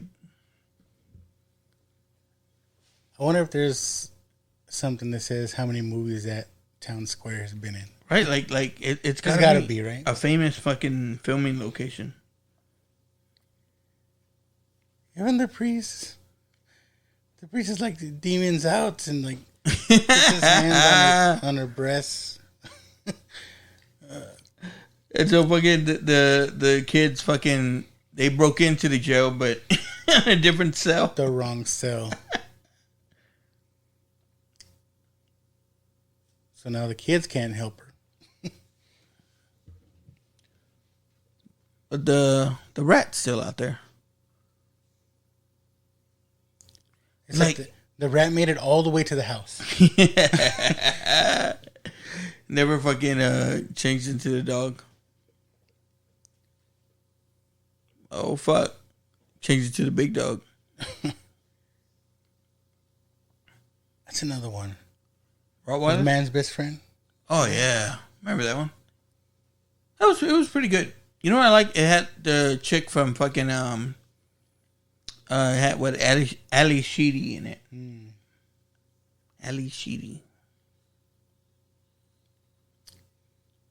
That was a good movie. They're like, burn the witch, burn the witch. But you remember like Rottweilers were kind of big back in the day. Yeah. Nowadays like everyone has pit bulls or whatever, but like I remember Rottweilers and Dobermans being the shit. We had a Doberman when I was a kid. Yeah, I had a Rott. And like it was one of the best dogs I ever fucking had. We had a Doberman. She was kind of that brown reddish color. Mm-hmm. It's called her Weta. Oh, shit! I mean, you remember like Damien, the Omen? Did you ever see that? I think so. But like I remember him having like a Rottweiler and that being like fucking like it just fucking looked badass. No, the whole town just there. Yeah, no. Yeah. The cops are the ones setting the fucking fire, so. It's all by the power vested in me. And you think that girl's gonna help her. She's like, hold on, Sheriff. Like, what? Patty? You're doing it wrong. Sure It'll catch faster if you light it in several places. Yeah. Like, You bitch. ugh. Look at this bitch. And that lady, she's like, we gotta have one of these every year. Yeah. They were Trumpsters, I guess. They would be. Look at this shit. Girl Scouts roasting marshmallows. It is fucked up. But this shit, I mean, really, this shit probably happened. And what's crazy is like, it's crazy the whole town is in it. Right? Like no one else is saying, no, this is not right. Right? There's no fucking morally fucking objective person there. And this has got to be like the whole town. There's like 200 people. Fucking cops are just there. But the dude, he's like, you're not a very nice person. That's how he told her off. She still got it.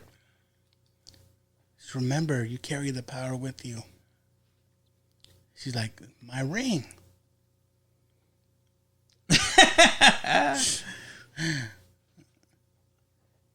And all of a sudden, she's able to break through. Yeah. She could have broke through earlier. That's it. You people fucked up. Like, did she know what she was doing? Did she want to make it rain? You know what I liked? Was it in the recent the Scarlet Witch show where they showed her? WandaVision? Yeah, where they kind of went back. Where they showed all those other witches? Yeah, that was a badass fucking scene. Yeah. Like I like shit like that. Like they kind of use olden stuff that happened back in the day to kind of fucking I liked how that current events or whatever. Agatha sucked all those other witches' powers. Right? Like that was badass, right? Like they had her up there and they were trying to fucking kill her and then she fucking took them all. See, now look at this dude now. He looks all... well. Now you see starts, more... Yeah, he starts to kind of look... older. Like a demon, right? Yeah. Which is badass. Like, again, you know, we talked about like the slasher movies and stuff like that. Like, you know, being scared of those and everything. But, again, you know, that wasn't, you know, I wasn't going to see fucking Michael Myers walking around somewhere. But, like, the demon shit always fucking scared me. Yeah. And, like, he just, like, I guess he never showed his powers before. Yeah, because, again, he don't like the fucking people of the town either. Why he's trying to take over, I don't know. I guess he's going to take over the world. Did they even explain that? No. Like, it's, he's trying to get the book so he can become fucking what he's doing now. Like, I guess he always had powers, but he wasn't as powerful without the book. And now with the book, he's doing this shit, you know? Because it's not like, take over the world. It's always take over the world. He just wants the book to have more spells or whatever.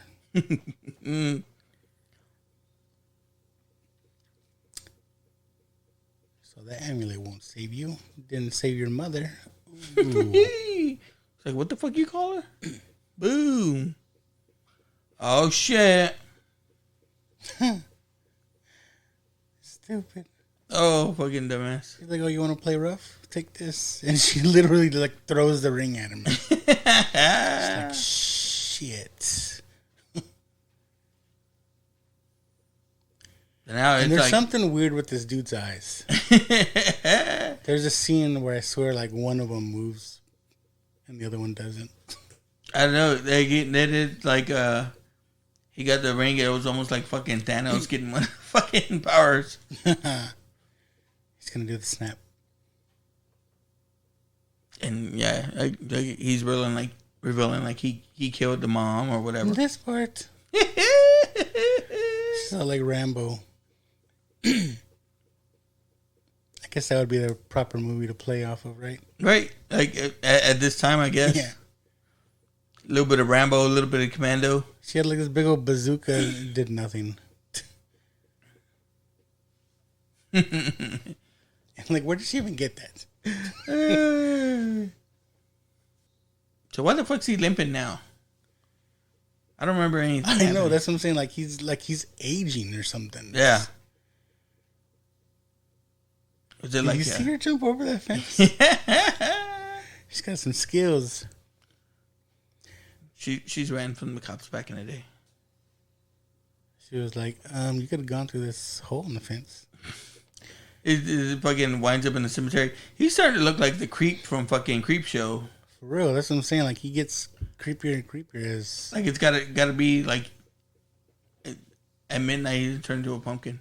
This is so funny though. Do you remember? No. What she does to him right now? She takes off her shoe, right? Oh, and it fucking it lands right in his head. The heel spiked. The heel lands in his head. Like, you stupid bitch. I was like, and this part, she's trying to break through the gate of the cemetery. He's in her boobs. It's locked with a big old lock. Boom. And she uses her chest. But look at that big old gash in his head. Like, really? That her high heel put a hole straight in his head? And that was like a 6-inch shield. Yeah, that's the only that would have went like in his brain. Oh, fuck. Kylo Ren's there. Oh, no, that's Hickey from Kaneki. Yeah. It's like we have a little unfinished business. I'm cool, bro. I like when she plays like that. Like, I like she's talking about Michael Jackson earlier. She goes Jamal. Yeah. The fuck? She threw some acid on him, or looked like they were like leeches. It looked like they were leeches, but I was like, fuck. But it's like it was so dramatic. Like, yeah. I can't imagine it would just been like, what'd you throw? But he was like, It's like fucking breaks through the door. Like on Stand By Me when they get the leeches on him. I don't know why. I remember this part more than a lot of the parts in there when I was a kid. Like someone sticking their arm through a wall and fucking grabbing you. Like, that scared the shit out of me. That's so funny though. He punched his arm through the wall, and there was an axe on the wall, and it came down and just sliced his hand off. And now fucking he's all creepy now. Yeah, like he turned full fucking demon, but she's got her ring back. And now he's like Scorpion breathing fire. Finish him. He looks all fucked up, right? He can barely walk. And then his hand is still crawling at her. The same hand from fucking Adam's family. He's like a freaking zombie now. He can barely walk. But fucking shooting fire out of his fucking mouth. This is probably the funniest part of the movie.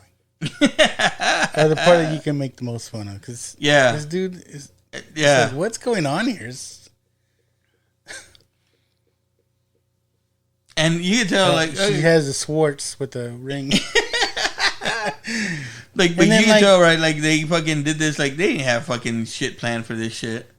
But, like, so he shot some power at her, and she fought back with her Schwartz ring, and then he just disappears, like it's gone. Like, that's all I had to do? He's a demon. It's like, damn it, Elvira, you burned down my house. It's like, remember, you carry the power. You don't need the book. She's got the ring. She's the Lord of the Rings now. So yeah, one ring to rule them all. I guess nobody cared that her house is on fire. They just tried to burn her down. So maybe they were just figuring like, oh well, we didn't get you, but the house can. He's what did the insurance say? The policy doesn't cover demons.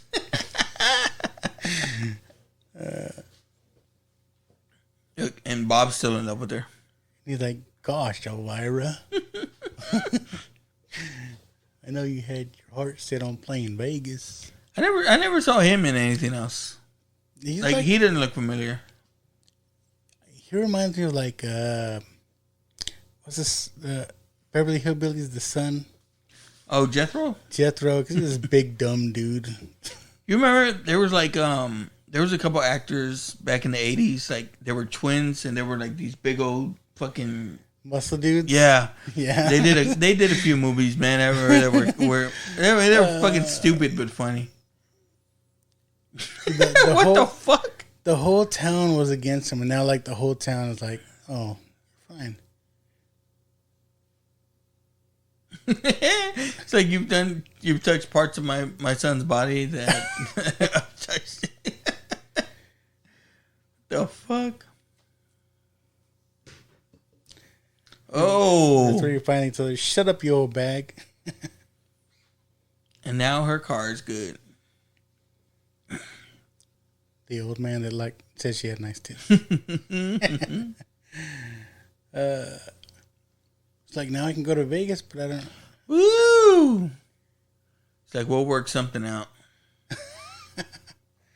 She's like, I'm sorry I set you on fire, bitch. I hope you have no hard feelings. She's bigger than that.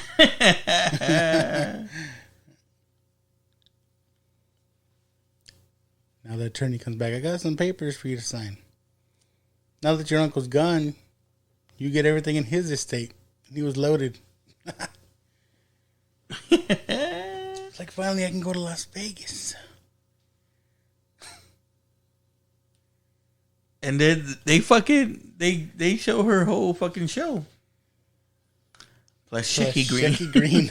I want to know who Shecky Green is. That's just it's like I've always heard comedians kind of make fun of it. They'll be like, I'm over here doing jokes like Shecky Green here. I wonder if this part was added, because you see how fake this looks? Yeah. It's like her face was put on there, right? Yeah. It almost looked like fucking you know how you took Chuck's face and put it on the thing? Yeah, it almost looked like that. Because look, I don't know, that part was weird to me. And then this shot's all far away. But no, that's her, right? Yeah. But I wonder if they added that close-up part. Now she's doing her whole. It just looks weird, right? Vegas show. Yeah. And so she's had this going for a little while, right? This is a show. Yeah. Yeah, it does the whole. It don't like. It includes the whole fucking routine in there. It's crazy. Yeah, it's crazy how this is the end, but it's like I wanted to see a little bit more. I mean, not more, but like of the movie. The movie. Come on, where's your mind? Yeah. But it is a little crazy. To just have this right, like at the end of the movie. She's on the bitch in black. You better stand back. No, she does like, the whole rap. Thing, yeah.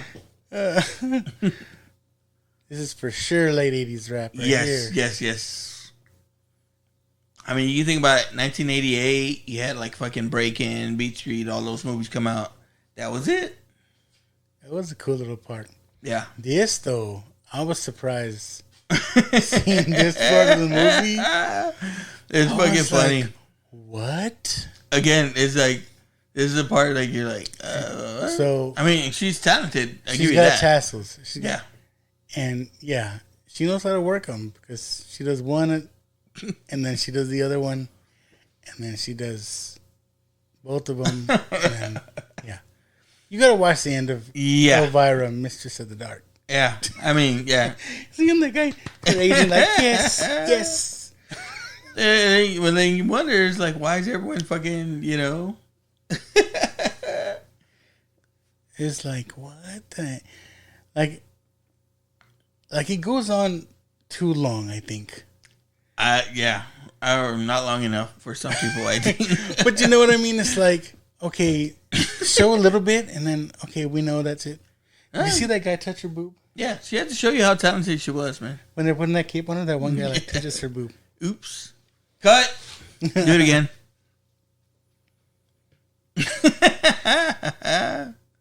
She has the Chippendale dancers with her. So she tells the story, right? And like unpleasant dreams. Like when she was in Vegas and she was a showgirl.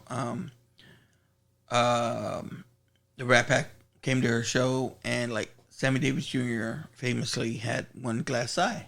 Yeah. So she got a glass eye and taped it to her nipple. Oh my God. For when she did the show for him, and that, at first she thought like, oh man, like, because people were freaking out about it, that she was going to get in trouble and get fired. And like he fucking loved it. He thought it was funny and shit. That's so crazy. Again, she was 17 at that time. That's crazy. Yeah, that's fucking crazy. It's crazy. It's crazy. But yeah, dude, this is, again. Well, shit, that was the movie. It's a crazy fucking movie. It's a funny movie. It's got all the things. Again, it's not horror, but there's all those elements go in it. I mean, that's what Elvira is famous for. And again, it's a fun movie to watch, man. I like checking it out. At least around this time every year. Yeah, like I said, after watching it, I remember seeing bits and pieces of this movie back in the day. But yeah, I really enjoyed watching this movie. It's good. I mean, not for the obvious reasons. Yeah. Not for the obvious reasons. But there's two obvious to reasons. me, she is legit funny. I mean, I wish she would have done more. Yeah. I don't know why that didn't happen, but for me, like, if anything, like, I wish more mainstream stuff, like, because she's done a lot of stuff, like, but she's always showing those cheesy, horrible movies that I just can't fucking watch. Yeah, those are rough. Yeah. Those are rough. Like, it's almost like you want to just go in between to the parts where she's hosting the show. You know what I mean? Yeah. Did they still do stuff like that? I remember, don't like, see TBS, it mainstream. I remember TBS used to have like dinner and a movie. Yeah. Where they talk about the movie in between the commercials and stuff. Yeah, and again, we talked about it last time. It's like, I don't watch.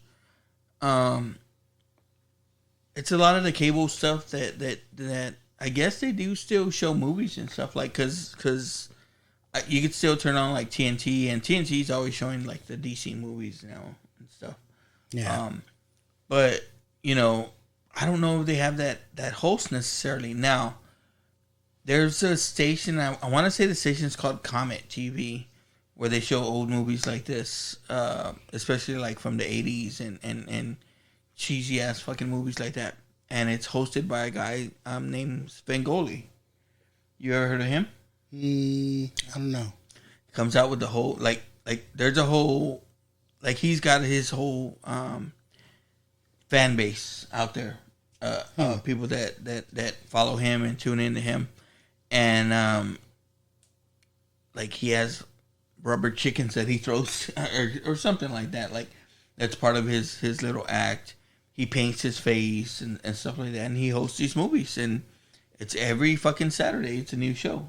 Like, and so he's still out there, I think, carrying the torch for all these fucking creature feature hosts from back in the day. I don't watch it all the time, but I used to DVR all the time just to go back and watch his show. All right. I don't know. I gotta look him up. Yeah. Again, it's not for everybody. It's nothing that I'm like, oh, this is the greatest thing since sliced bread. But again, I always liked those horror movie hosts, those creature feature hosts, and you can go on YouTube, man, and you can see like some of the ones from San Antonio or some of the ones from South Texas or stuff like that.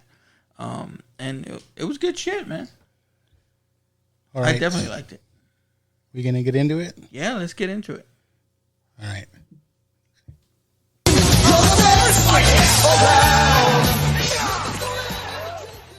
You're the best. The best part of the movie. You want to go first or I'm going to go first? You go first. Me go first? Okay. And no, it's not the chiches. No, because that's what I think is your favorite part. I just really enjoyed, like I already said, I really enjoyed Elvira herself, or Cassandra Peterson. Yeah. Like I said, just like other characters, you know, people know them. So, you know, you see Elvira, you know who she is or whatever. Yeah. But I guess I didn't realize, like I said, how funny she really is. Yeah. So that was a big surprise for me. I really enjoyed. Yeah, she's a good actress, right? Like I think so. She could have probably did a lot more.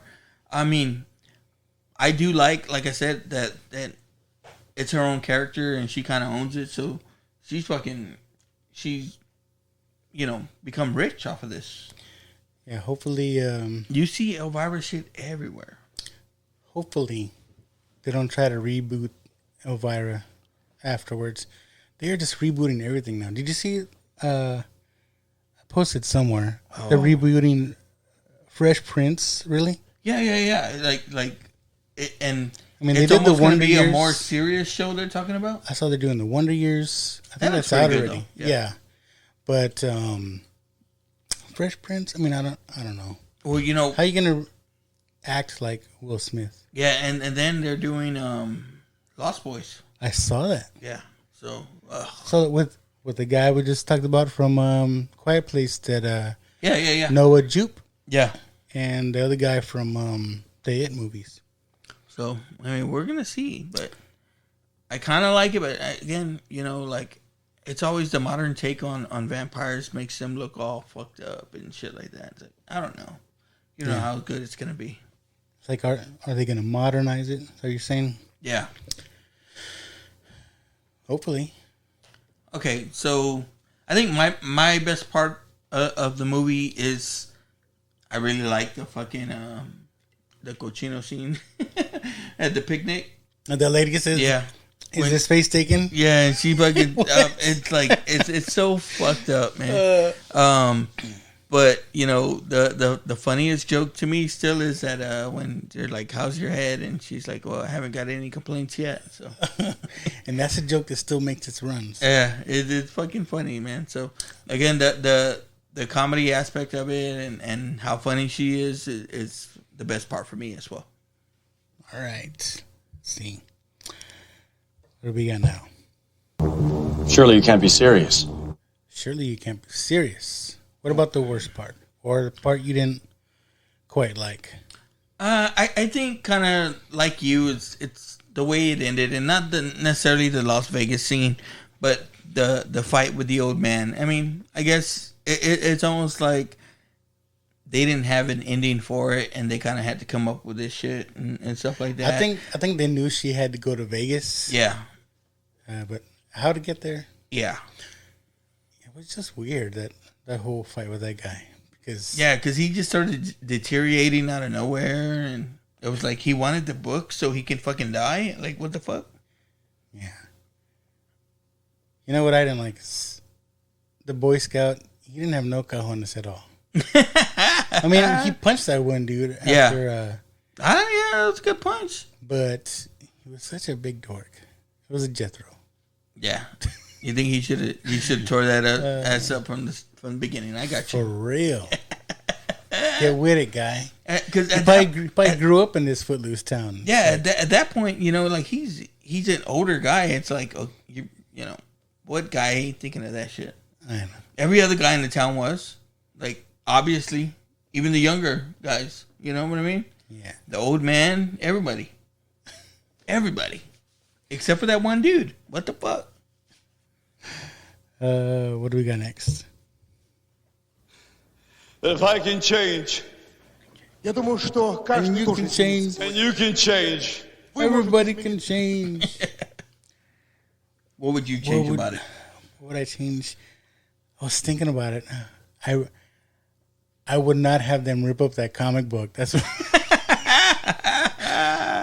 that is the first appearance of Venom. Oh God. Yeah. Dude, that book's worth money now. It is. McFarlane? It is. Yeah. Oh my God. I was so disappointed. I would maybe change the ending, but I don't know, like, like some of the stuff she came up with like the Commando Rambo thing. That's the only thing. Like, I would have found a different way out of that. But other than that, again, it follows all the old tropes, and it utilizes her and makes her fucking funny. I mean, another thing I didn't like that besides Bob, every fucking guy was after her. You know what I mean? I know. Everybody. Like, yeah. And they're all cochinos. In this supposedly wholesome town. Yeah. The morality town. You know what I mean? Like, why wasn't the town after those two goons, Right? Those two assholes in the fucking bowling alley who, I mean, if they're not hitting on her, they're probably hitting on fucking some of the teenage girls there. You know what I mean? So, yeah. That's the thing. Yeah. And then, like, again, even the teenagers that you want to be behind and stuff like that, these motherfuckers are sneaking trying to fucking get a picture of her naked. You know what I mean? Like, come on. We're not all cochinos, just lucky. Yeah, sometimes.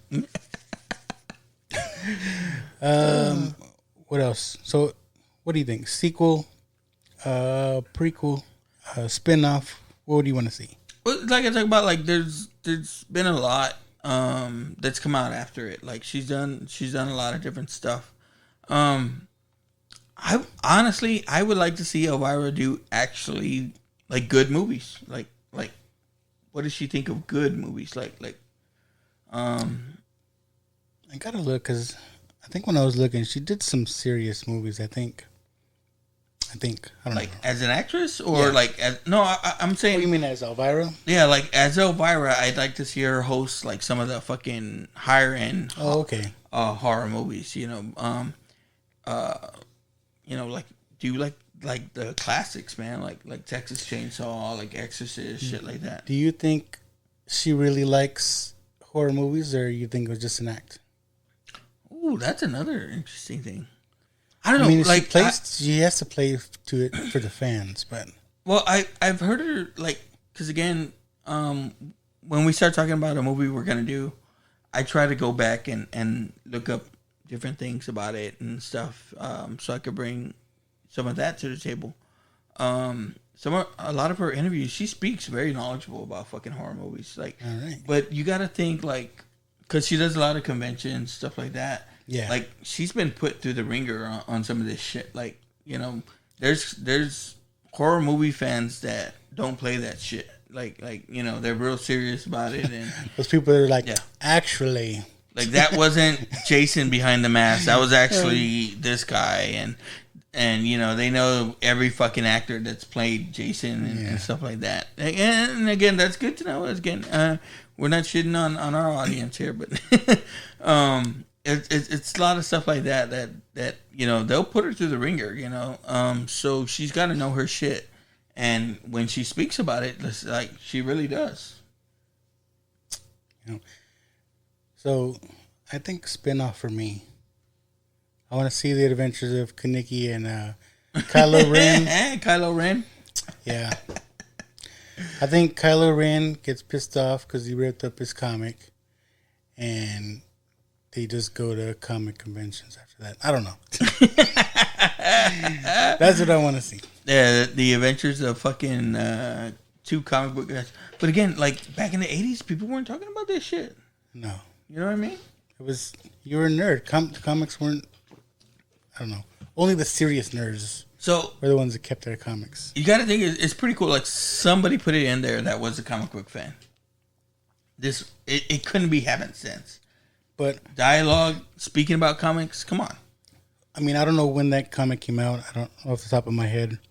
But like you're saying, maybe somebody went to the local convenience store, grabbed some comics. Well, again, yeah, that was the thing. That was off the rack at that time. Yeah. Yeah, so. It's like they didn't know. No, but there's lines in the movie that are like reference that specific comic. I don't know. Someone's a fan. It's a shame. It's a shame. Again, you didn't know at that time, I guess, you know, that. Yeah, you never know. This comic was going to be worth something, you know.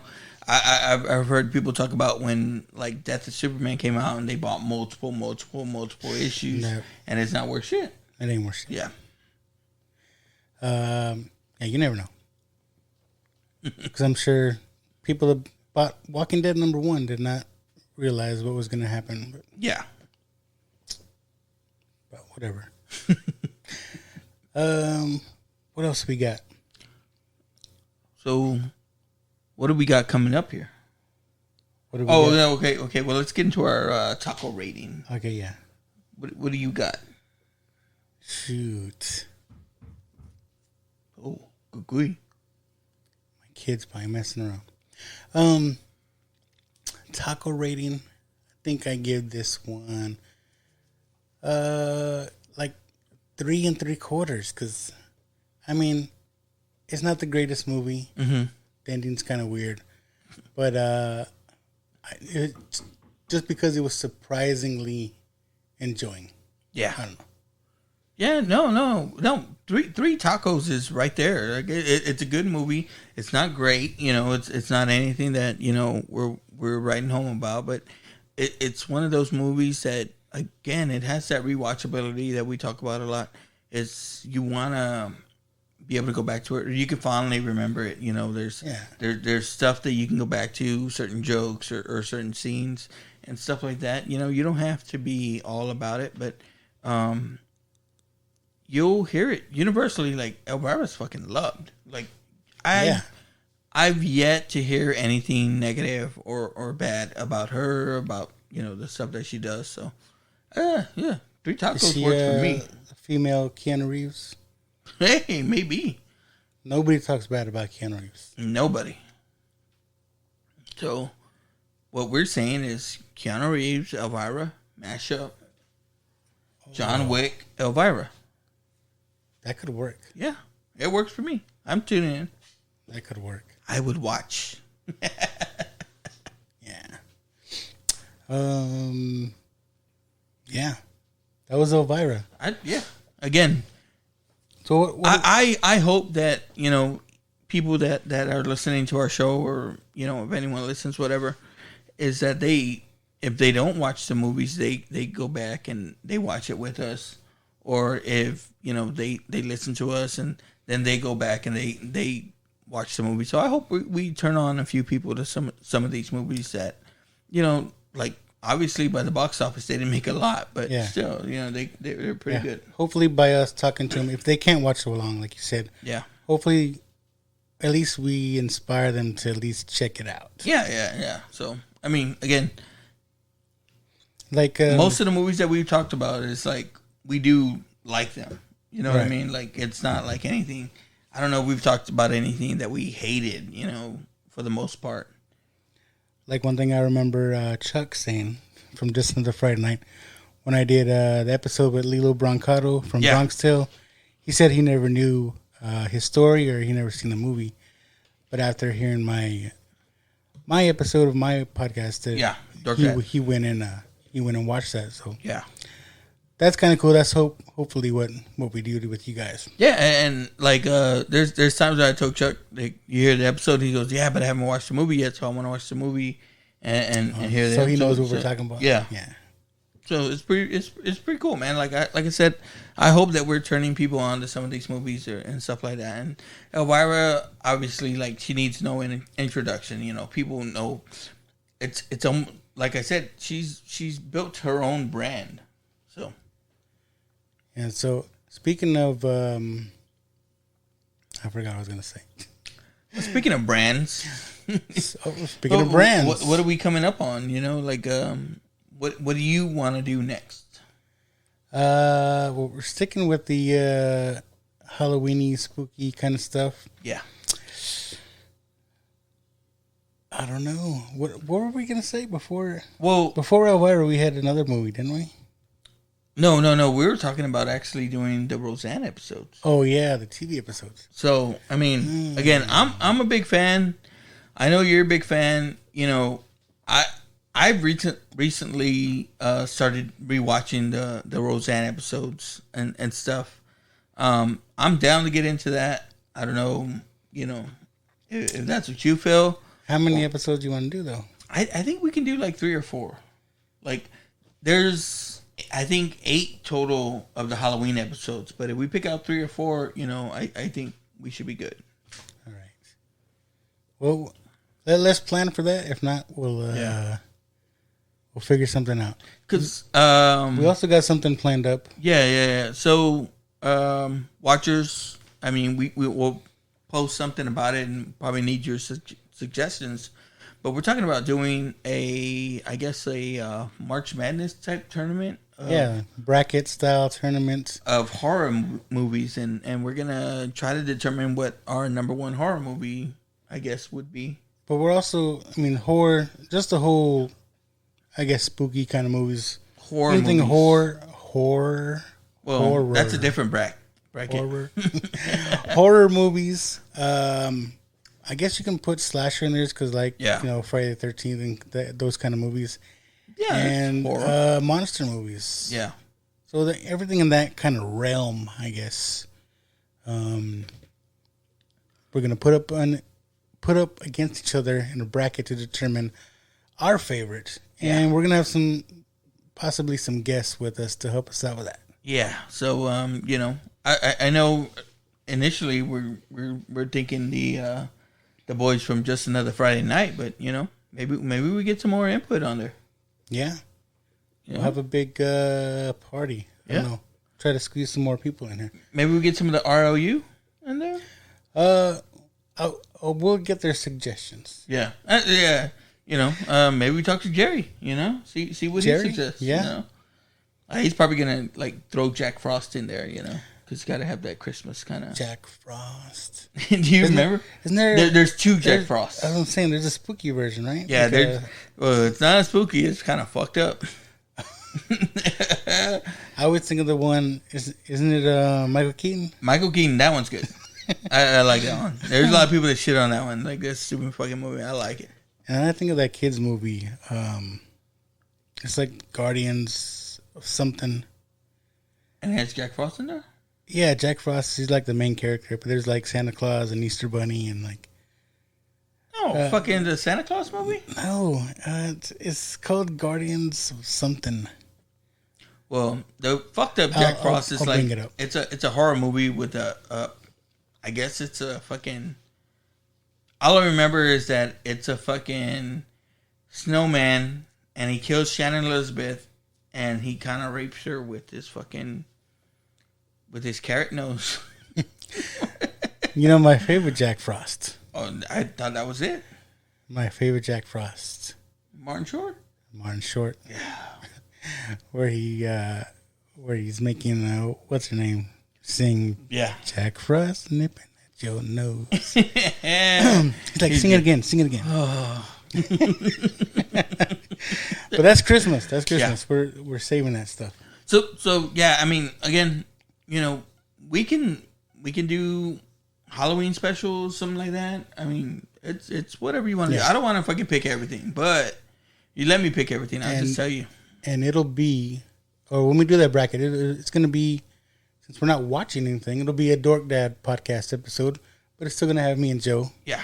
So it's just going to be called, that episode just going to be called something else. It's all under the same banner.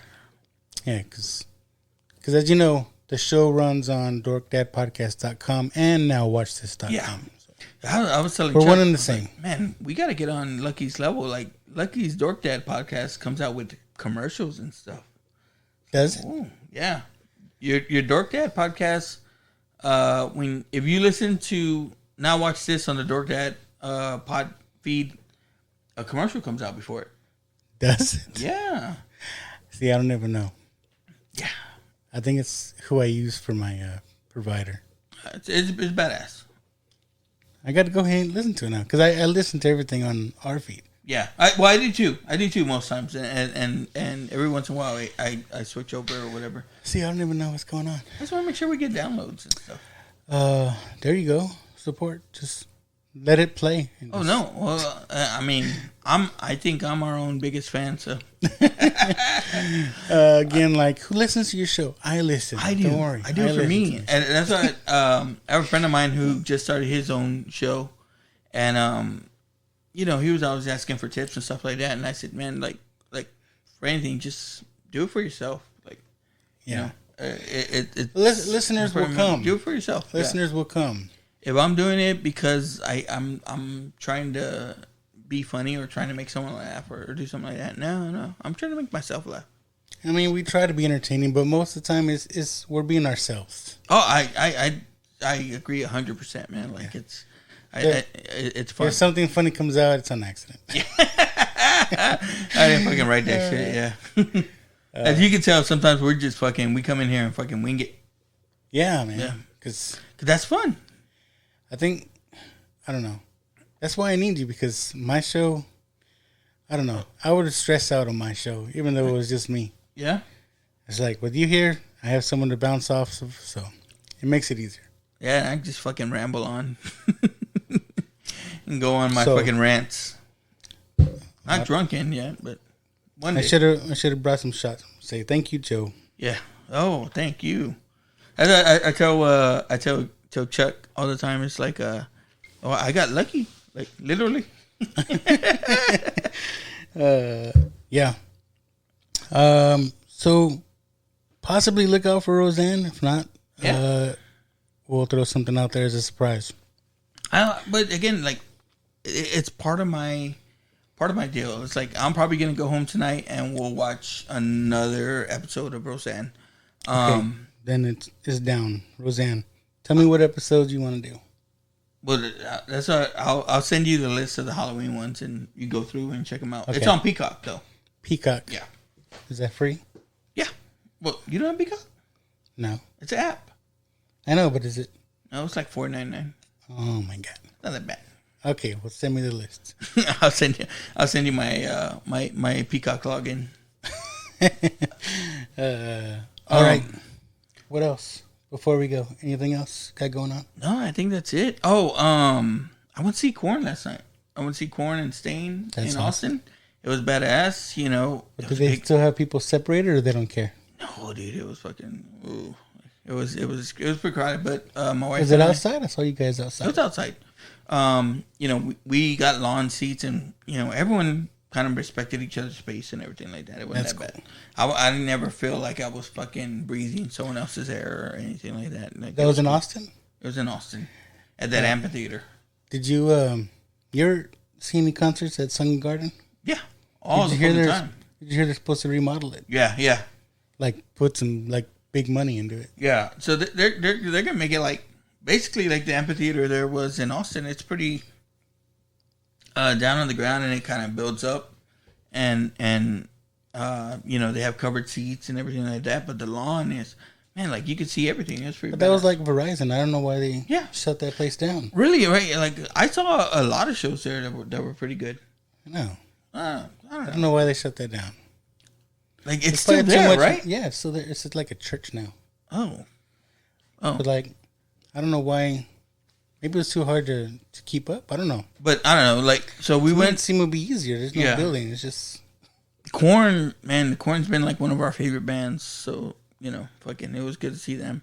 I'm all for bands like fucking, like I guess, changing and doing new stuff. But man, like a lot of those bands that were like in the 90s and stuff like that, I just want to hear all the old shit. And it's got to be tough. Because you ever see the Toadies? Yeah. There was I've seen them like 4 or 5 times. But there was a point where everybody was like, Possum Kingdom, Possum Kingdom. There was a point where like they hated playing that song. No shit. But you have to. I know, you have to. It's like, I'm a big fan of Deftones, and Chino Moreno talks about, it's like, 7 Words is the song that everyone wants him to play all the time. But he's like, man, I wrote that shit when I was like 15. Like, it's not, you know. I mean, I get it. It probably sucks for them to do the same stuff over and over again. But at the same time, if that's your moneymakers, like, just give them what they want. Yeah. It's like that Simpsons where he's fucking, I forget who he's fucking watching, but he just wants them to play Taking Care of Business. He's like, TCB.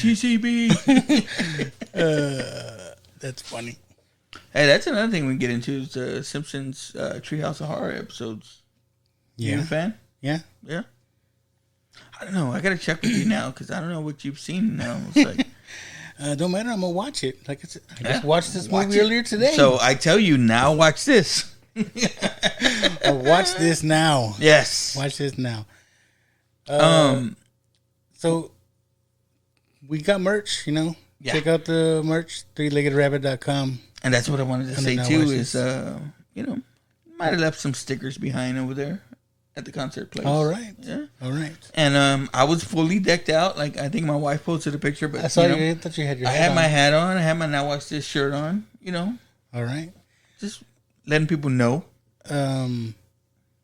Chris Rizzo put up that new logo. Did you see it? That graffiti type logo. No, I didn't see it. Did he put it up? It's in the shop. Oh, badass.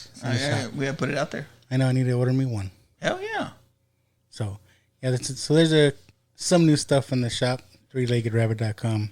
Check it out. Yes. And then, I mean, you can find us now on YouTube as well. YouTube. Yes. Yeah. The Dork Dad Podcast? On the Dork Dad Podcast. Look up Dork Dad Podcast. We don't have a Now Watch This one. No, I think we're good at going off of that. I mean, if we want, we can. I mean, I shared the video from there, so because now there's 2 Dork Dads, so yeah, it's the Dork Daddies. Could just change the whole thing to the Dork Dad Network. I don't know. Throw an S at the end of dads. Dork Dads. Dork Dads. Yeah. I don't know.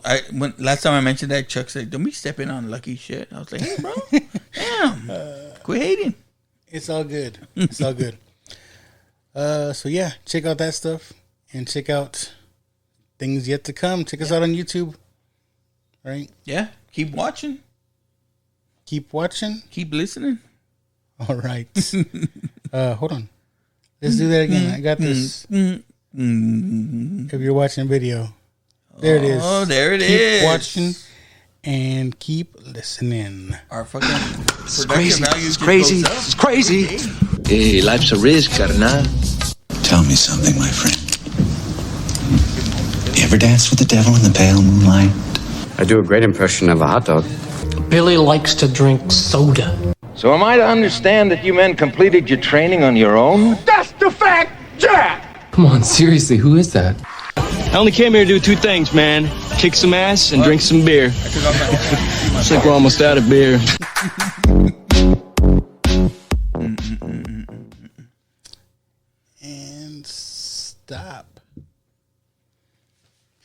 Fuck, you never started it. Damn, I thought I did. That's badass. Let's see. Because it saves it right away. Oh, so what was that before us? By me testing something out. Fuck sometimes.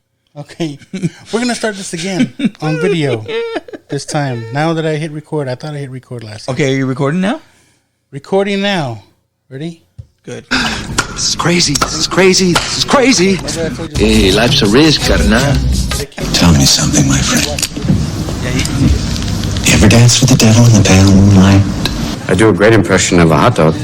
Billy likes to drink soda. So am I to understand that you men completed your training on your own? That's the fact, Jack! Come on, seriously, who is that? I only came here to do two things, man. Kick some ass and drink some beer. Looks like we're almost out of beer. What's up, watchers? So if you're watching this on video, all right, brother. what's the word, man? Fucking, What was that concert? it was good. Cowboys won, though. Bears, was that? Bears too. Yeah. I saw, the backup came in. Yeah. See what happens. Well, I have him on my fantasy team, so I hope he does well. Me too. Man. Me too. What's the Stain Static X? No. Staining and Corn. Stain and Corn. Staining and Static X. That was a concert I went to in like 2001. So check this out. When to start recording, I figure out how to do this. It could be like, we're gonna talk about Elvira, the Mistress of the Dark, and then at the end, keep watching, keep listening. Oh, that's badass.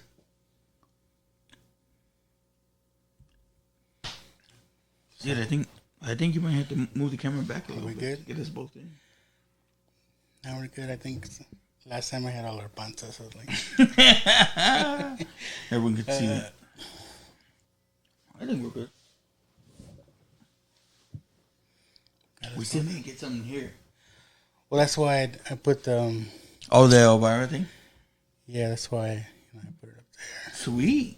It's a good spot. So did you watch the movie? Yeah, today. Chuck was telling me he's like, you need to get the lighting and stuff. I was like, no, we don't want people to see us. Well, that's why I put this extra ring light. I don't know if it makes it any better or not. I think so. You think it's big enough? Elvira? Make her bigger. People will be like, can you zoom in on Elvira? Yeah. That'll work. People are going to be zoomed in on us. I took that other background off because it had like a yellow background. And Yeah.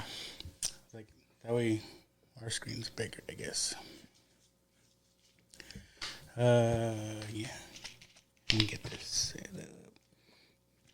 So you started putting the bracket together for that thing? Let me grab that real quick.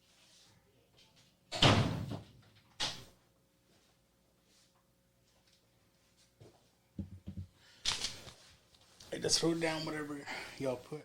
I put some at the end. Child's Play. I like Christine. Oh, yeah. Christine's badass. I don't know if I didn't see any, or I don't know if you guys want to put any like the newer stuff. I don't like. Well, that's what I was like kind of thinking Conjuring stuff, because you said like monster slashers, so I wasn't thinking of like ghosts and stuff like that. I guess anything spooky or. I mean, I don't know, you it's want to hard put to horror in general, you know? Yeah, horror. That's what I said, like horror, slasher, or monster.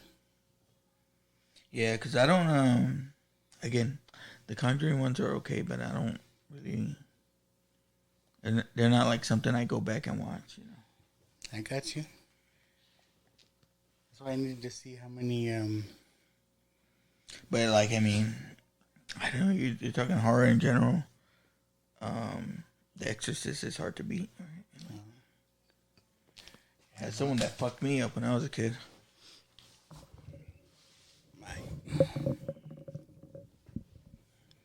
Check. Oh shit! I don't know why I like horror. Like horrors. I like horrors. Horror comedies. Like this one we're gonna fucking. Well, it's not necessarily horror, right? But I mean, there's some stuff. No. Comedies. You watch any of the Halloweens? Not yet. I was trying. Are they on streaming anywhere? I think AMC streams them. I was able to find, I think 2 and 3. Like, I downloaded them. Well, not downloaded them, but like on Tubi or something. No. I have them on Prime. No, like when you get like the digital version of a movie. Oh, okay. Did I tell you about that? Like, That you're stealing? No. Voodoo, you've heard of Voodoo? Yeah. So they have a deal, like let's say you own Elvira, right? Mm-hmm. For a lot of movies, not every single movie, if it's available on digital, like you have a physical copy, mm-hmm. if you take a picture of the barcode that's on the DVD or Blu-ray, it'll allow you to get it digitally. Oh, okay. For like $2. That's badass. So there's a site that has just a list of a bunch of barcodes. Yeah. So that's what I'm saying. I was able to find a couple of them. So you are stealing? No. I mean, I paid $2. Okay. But technically, you're supposed to have the DVD. Because when you redeem them or take a picture of the barcode, you have to have your location on. Like you have to be it has to know that you're at home. Oh, okay. It's weird. Yeah. It's like I tried doing it while I was at work, and it's like, no, you're not at home. That's crazy. That's the only way I guess they figure you really have that movie. So which ones you get, 2 and 3? Let me see. But the old ones, right? Yeah. See, this is part 2. I guess that's part 3. Like I said, part 3 has nothing to do with the Michael Myers thing of it.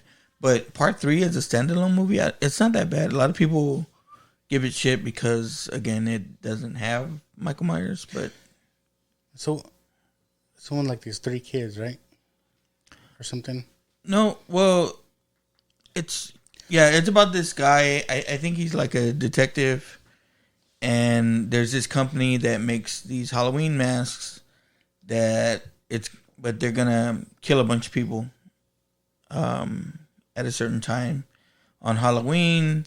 The masks are set to kind of like fucking I think they have some bugs in them or something, and like so they're encouraged. There's this fucking commercial that keeps playing that's encouraging the kids to tune in at a certain time on Halloween, and when they do that, like I guess the masks, something triggers in the masks, and all these people die. All right. Whatever. It's fucked up. Okay. It has been a while since I've seen that one though. All right. But the fucking Halloweens, the Michael Myers movies, I watch most of them. There's one with like fucking Busta Rhymes in there. What? Yeah. The H2O one? No, H2O actually has LL Cool J. Not a rapper. It's fucking weird. Like there's this weird timeline. I heard someone explain it recently where it goes like number 1 and 2, and then it goes H2O, and then the current movies that they're doing right now. Okay, and then there's the original 1, 2, and then the 4, 5, 6 timeline, and then I guess you can call the Rob Zombie ones their own fucking deal too. I don't know. I still gotta watch them. This week I'm gonna try to get some in. Dude, I mean, it makes me wonder what happened to you that you could not watch these movies. I told you, it's just like who wronged you, man? Who? It's not. It's just like everybody knows these characters, right? Yeah. Jason, Freddy Krueger, Michael Myers. They're iconic, right? But and you just like what they are without actually having seen the movies. You know what I mean? No, I don't know what you mean because you haven't seen them. Like, what are you talking about? Like, what happened to you that you could not watch any of these horror movies when you were younger? I don't know. My theory is that, you would have nightmares. So your parents wouldn't let you watch horror movies because then you'd have to sleep with them in bed and they didn't want you. You were the one crying about the cuckoo in your closet. No, it was... My mom and dad used to tell me fucking scary ass real shit, and I was like, God damn. You know what I was wanted, like, remember Little Monsters? Yeah. Under the bed? Yeah. I wanted to have a friend that lived under the bed. That's Howie Mandel. Right? Yeah. Howie Mandel, Fred Savage. Yeah. That was a good movie. I like that one. Especially when I was a kid. All right, you about ready? I'm ready. Let's see how we gonna do this. Doing video again, people? All right. Yeah, okay, so do you hear anything about our videos? Or, like, I heard, again, told me about the lighting and that we didn't look at the camera enough. Yeah, it's because, like, we're watching the movie. But yeah, like, okay, so we're watching. The camera's up here, though. Okay, the camera's here? Yeah, the little circle. Okay, I see it. So I kind of put it higher. That way we're looking at the TV. Camera through the TV. I mean, it's blocking our view a little bit, but that's all right. Yeah. You've seen this movie. Did you? Oh, you watched it recently. I watched it recently. I mean, lately it has been one that we'll throw on early in the Halloween season. Get us in the horror mood. It goes like comedy horrors, and then we get into the fucking horrors. The horrors. Okay. I'm gonna hit record on the video, and then we just start recording. Ta-da! There we go. And